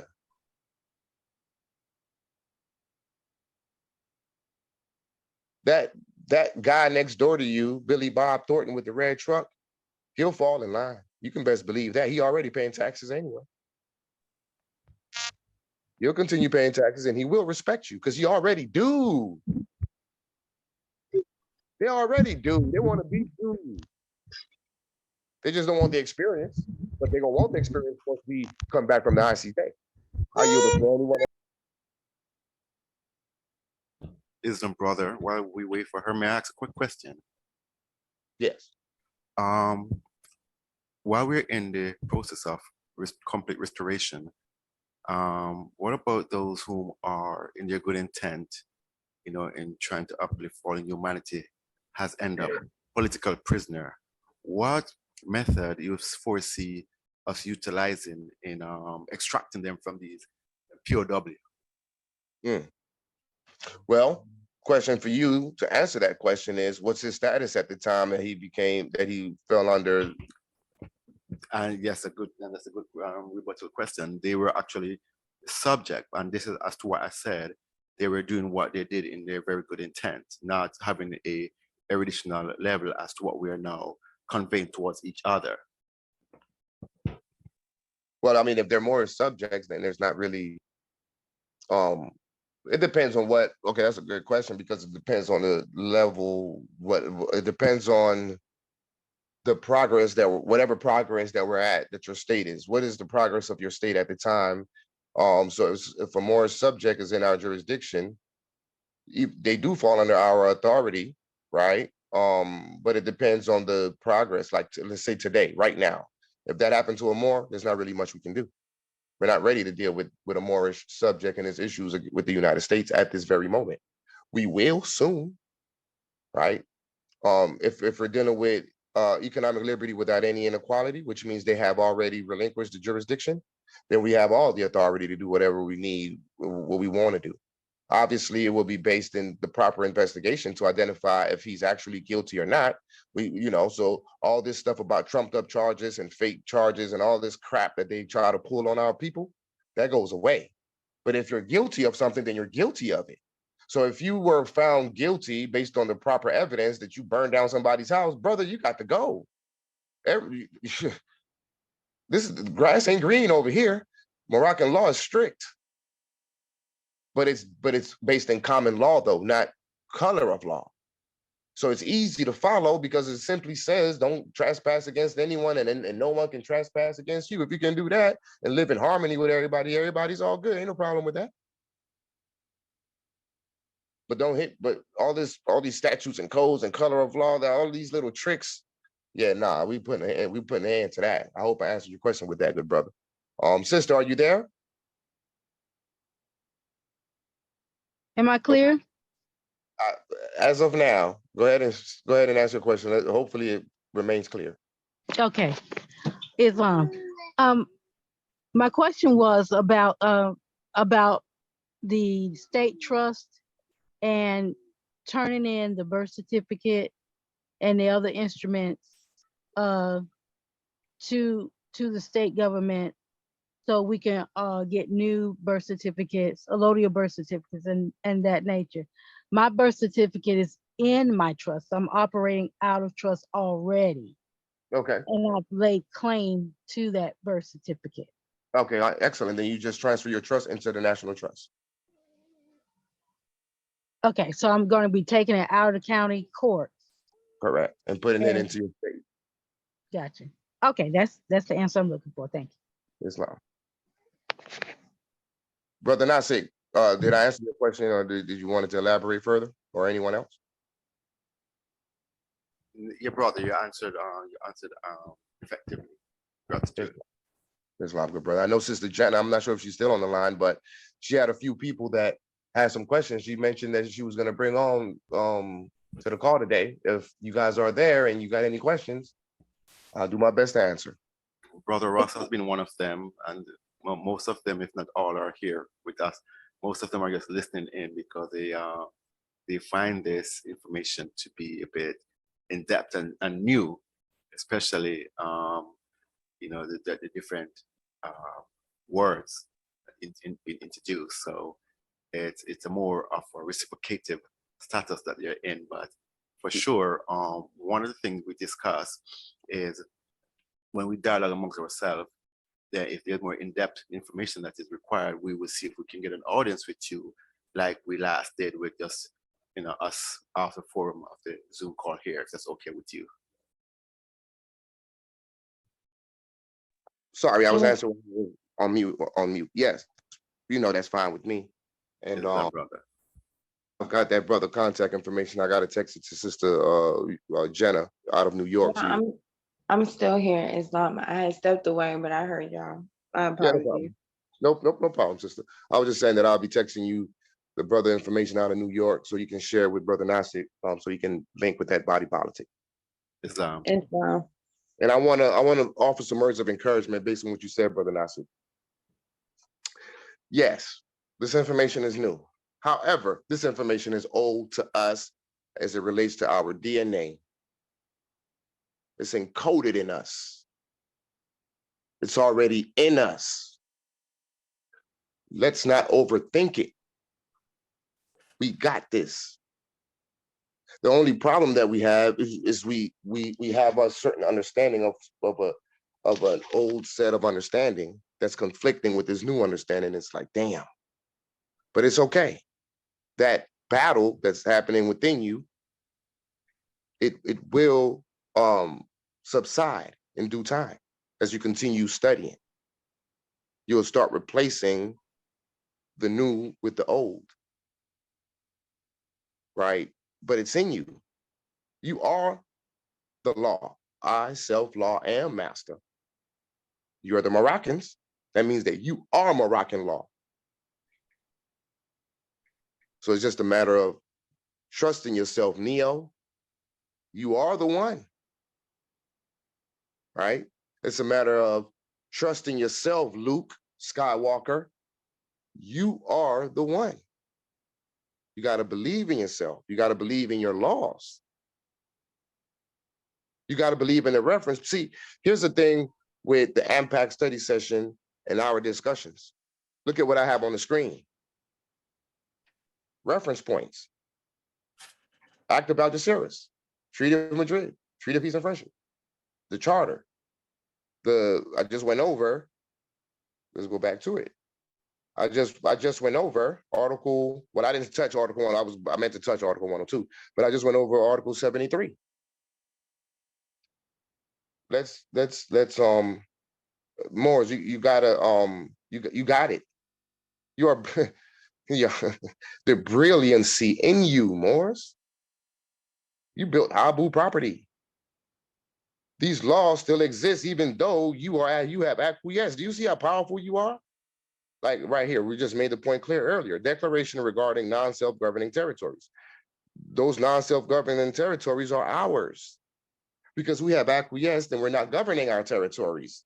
So by default, the United States is exercising criminal and judicial jurisdiction over us. So what does that mean? Start governing it. And guess what they can no longer do? Exercise jurisdiction over you. That's how it works, because now you fall under the jurisdiction of your own self-governing state. Within your new boundaries, your territories, your Uti Possidetis jurisdiction, your longitude, latitude that you have carved out within your constitution and deposited it with the United Nations so the world could see. We don't deposit nothing with the United States and no organ. If anything, what we're doing is we're putting them on notice. Who we put on notice? The president. I don't care, I don't care about no low level anything. I don't care about the county. I don't care about that judge in the county or anything dealing with any of their organs. It got to trickle down from the top. Where's the highest top? The United Nations. What's in that? What's next? The president. After that, who's next? The governor of the trust territory that you're taking over. You let them know, hey, this is our flag, this is our seal, this is our ratified deposited constitution, just letting you know, hey, we're here. Work it out. Y'all start talking about this because the competent claim is coming. So y'all, here you go. Here's your notice. Go talk to yourselves, amongst yourselves in your little secret societies with your fezzes on. Go ahead, get nervous, because this is not a test. And it's not a drill. Now we're coming competent with 3 branches of government, a flag, a seal, and a constitution. Moors have never approached them like that. We've been approaching them with writs and affidavits, and that's it. And in our writs and affidavits, we're invoking their laws. According to the USC code, according to this Supreme Court case law, according to the Constitution. While at the same time saying you ain't got no jurisdiction. And you probably got the US flag on it on the right and the Moorish flag on the left. So you got their flag on it, you got their laws in your document, but then you're saying you don't have no jurisdiction over me. Well, because see, if they didn't have any jurisdiction over you, then you wouldn't have their flags on there, and you would be invoking not only your laws, your legislation, but also the treaty provisions. Oh, they get nervous when that starts happening. Oh man, they're not. oh, damn, something's different here. This is not a written affidavit. This is a consular court judicial order. Big difference, Morris. Big difference. It's a different paradigm. It's a different understanding. It's a different operation. It's a much more competent operation that's based in sovereignty and independence. You're independent from them. That's why you don't have to use their laws. Why? Because you have your own laws. You have your own legislation. You have your own, first of all, your own constitution. That's your first legislation. That's your first law. Then from there, you got all your other legislation and laws that you may enact to combat their legislation. Want an example? Let me give you an example, Morris. I'm going to go to our laws, and we got like 5 or 6 of them that's in deliberation right now by the Dalil Aziz, the legislative branch. Come on, let's click on. Let's get to it. Okay, there it is. So they have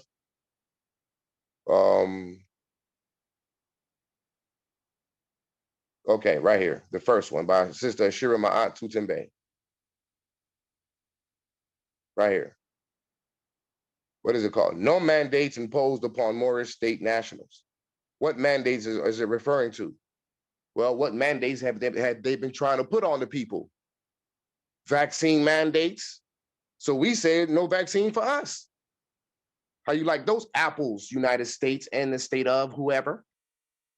You got your legislation that says one thing, and our legislation is countering that, and keeping in mind that our legislation has authority over yours.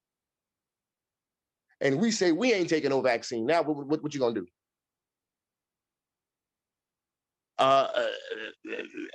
You know, crickets and stuttering, and they can't do nothing because they have no political interest in Morocco. They cannot intervene with our government operations and our political aspirations. Okay, where do you get that from? Members of the United Nations, which includes the United States, which have or assume responsibilities for the administration of territories whose people have not yet attained a full measure of self-government, recognize the principle that the interests of the inhabitants of these territories are paramount. Our interests are paramount. And accept as a sacred trust the obligation to promote to the utmost within the system of international peace and security established by the present charter, the well-being of the inhabitants of these territories. And to this end, you got five different sections to this particular article. Our favorite one is B, to develop self-government, to take due account of the political aspirations of the peoples being Moors. You can plug and play with that. And to assist them, they got to assist us in the progressive development of their free political institutions. What's your free political institution? Your free national government. Isn't that what the prophet said? Your free constitution, your free national constitution, i.e. your 3 branches of government, according to the particular circumstances of each territory and its peoples and their varying stages of advancement. We're all going through our varying stages of advancement, and because of that, they have to assist us. Why are we going through our varying stages of advancement? Because we're just coming back into statehood. We are the successor state. And so obviously you're going to be going through different pain points as you go through the process of establishing your state, because you got to remember all this stuff all over again. You got to study this stuff. You have to get back to competency again. And so there's leeway there as we go through our varying stages of advancement. They got to assist us. But there's no leeway for egregious mistakes like violating customary norms of international law, such as Uti Possidetis Juris. There's no leeway for that. But there's leeway as long as you're doing things to the utmost, because our interests are paramount, right? And so our legislation so what is legislation? The people, the legislation comes from the state, the legislative branch. So when the prophet says that we must confess our own, that's what he means. Through our legislation, we confess our own. That's power. We don't need their legislation. We don't need their statutes. We don't need their codes. We don't need their constitution. And we certainly don't need their Supreme Court case laws? Where is your legislation? Where is your case law? Where is your statutes? Where is, you know what I'm saying? That's called self-governance. That's called being a man and a woman that's standing on your own too. That means being in the majority and versus being in the minority. In the state of in the status of a minority, you don't have any of those things. You're dependent on someone else to provide that for you. It's like being at home with your mom still at 50 years old. She's still paying the bills and you're dependent on her for everything. You never grew up. Like Nas said back in the Stillmatic album called The Second Childhood. You never grew up. When you gonna grow up? That's why they look at us like this. That's why they treat us the way they do. Like, when y'all gonna wake up?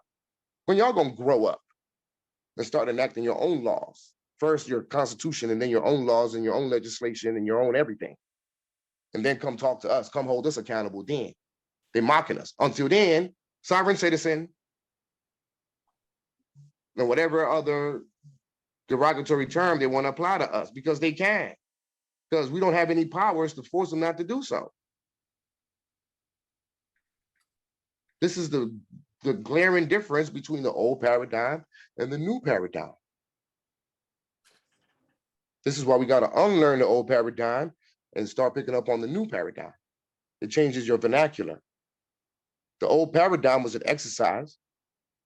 It puts us in the mindset of working with laws and putting things on the record and putting people on notice and all those things. So, okay, what is ratified? Autograph. What is depository? Putting on the record. What is promulgation? Putting them on notice. You see, semantics. One is the old paradigm, the other one is the international law paradigm. That's the language that they use in international law. They don't say autograph, they say ratify. They don't say put it on the record, they say deposit it. They don't say put on notice, they say promulgation. So just switch up a little bit. It's not that, you know, we're already there. We're into civics and law and things. We have to take it to the next level. That's why Jay used to say, we got to increase our degrees. What's increasing your degrees? Going from municipal, internal United States laws to their external, international laws that trumps theirs. International law trumps United States laws, Morris. Treaties is the supreme law of the land, Morris. We know that. So then let's act like it. Islam, anything else? Any other comments, concerns, or questions?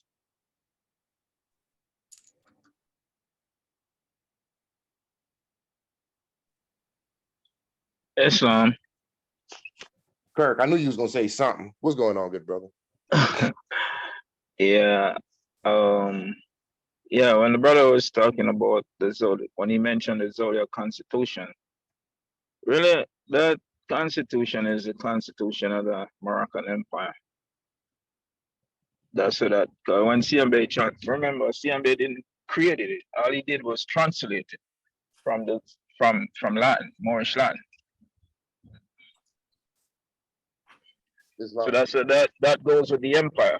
No, Islam, brother, I'm well aware. And like I said, I know it's actually recorded all over the planet, even in China. Yeah, it goes with the empire.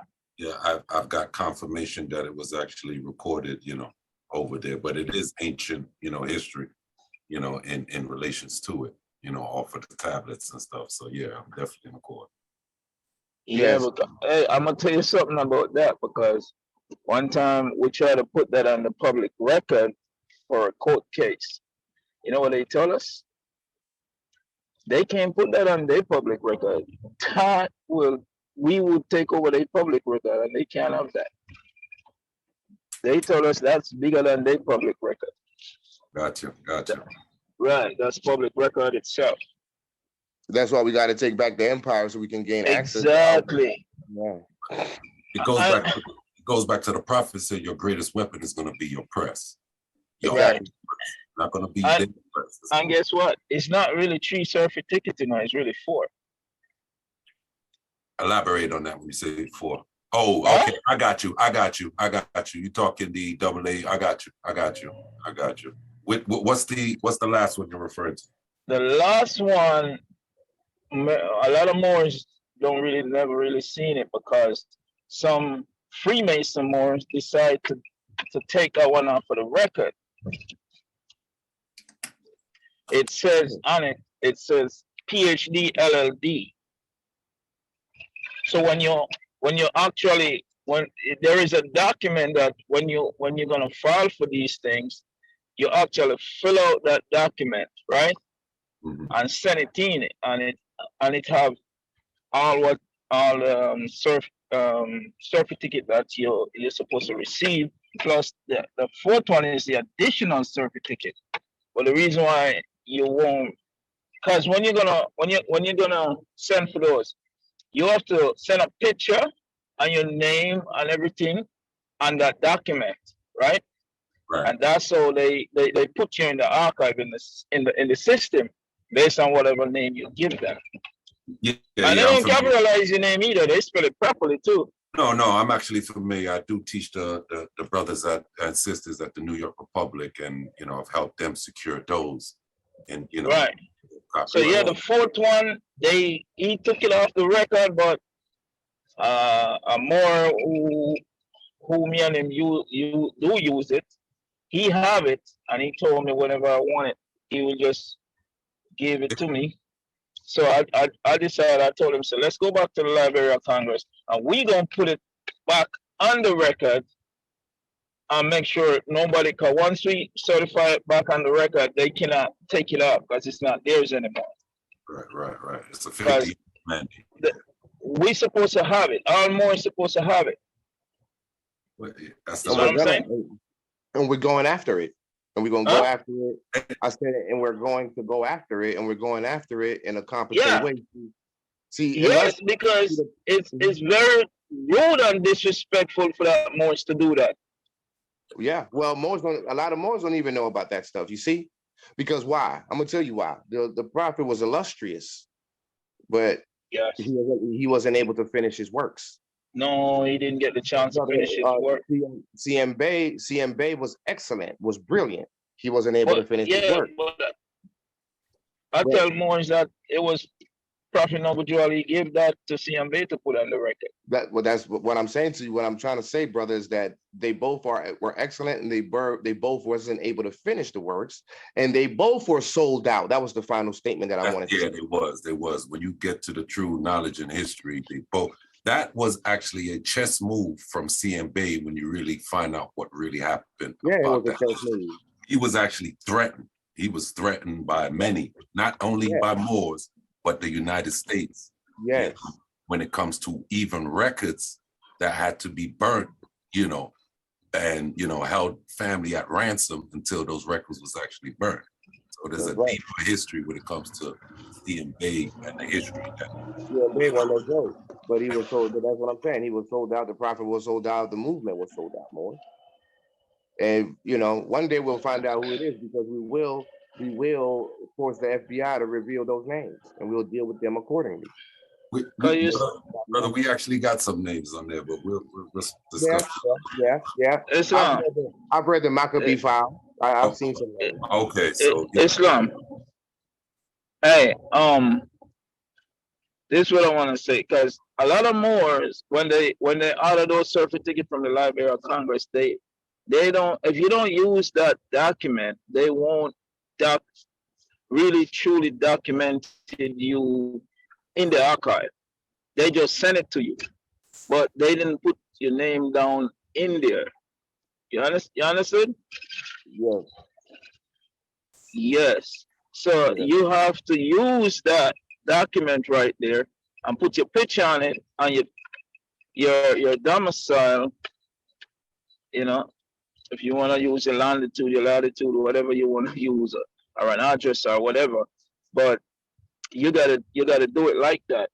And then that itself, that document is self-explanation. Self-explain to them what you're trying to do. Islam. And it does ask also for the extra certificate, but because they take it off, they would not send you that one. So that's why me and that brother, we decide we're gonna go back to the Congress and put it back on the record. Because I've been to the Congress myself. when I first was searching for those documents, I went there myself. Right. Well, that's where this is what this movement is about, man. It's the right, the wrongs, especially our ancestors such as Muhammad and Prophet Ali and the great things of his done that did not reach all the more. And so with that, I'm gonna yield the floor. It's currently 11 o'clock. People, in the interest of time, I'm gonna go ahead and shut it down. But this was an excellent build. And I hope we made the point clear of Uti Possidetis Juris. I also want to take the time to apologize to anyone on the line who I may have offended earlier in the conversation. We know what it was all about. I sincerely apologize to anyone I may have offended. Islam and so more it's time to retain our sovereignty, which means we have to raise our degrees. And raising our degrees means that we need to start learning, studying, and understanding international law and what statehood is all about. Because once we come to them with a competent claim based on a de jure 3 branches of government, several states coming together as one, the game is over. You're talking checkmate, Morris. And we can't do this. AMPAG can't do it by itself. AMPAG can't do it by itself. New Mega can't do it by itself. Maru can't do it by itself. None of our states, AMPAM, none of our states can do it by ourselves.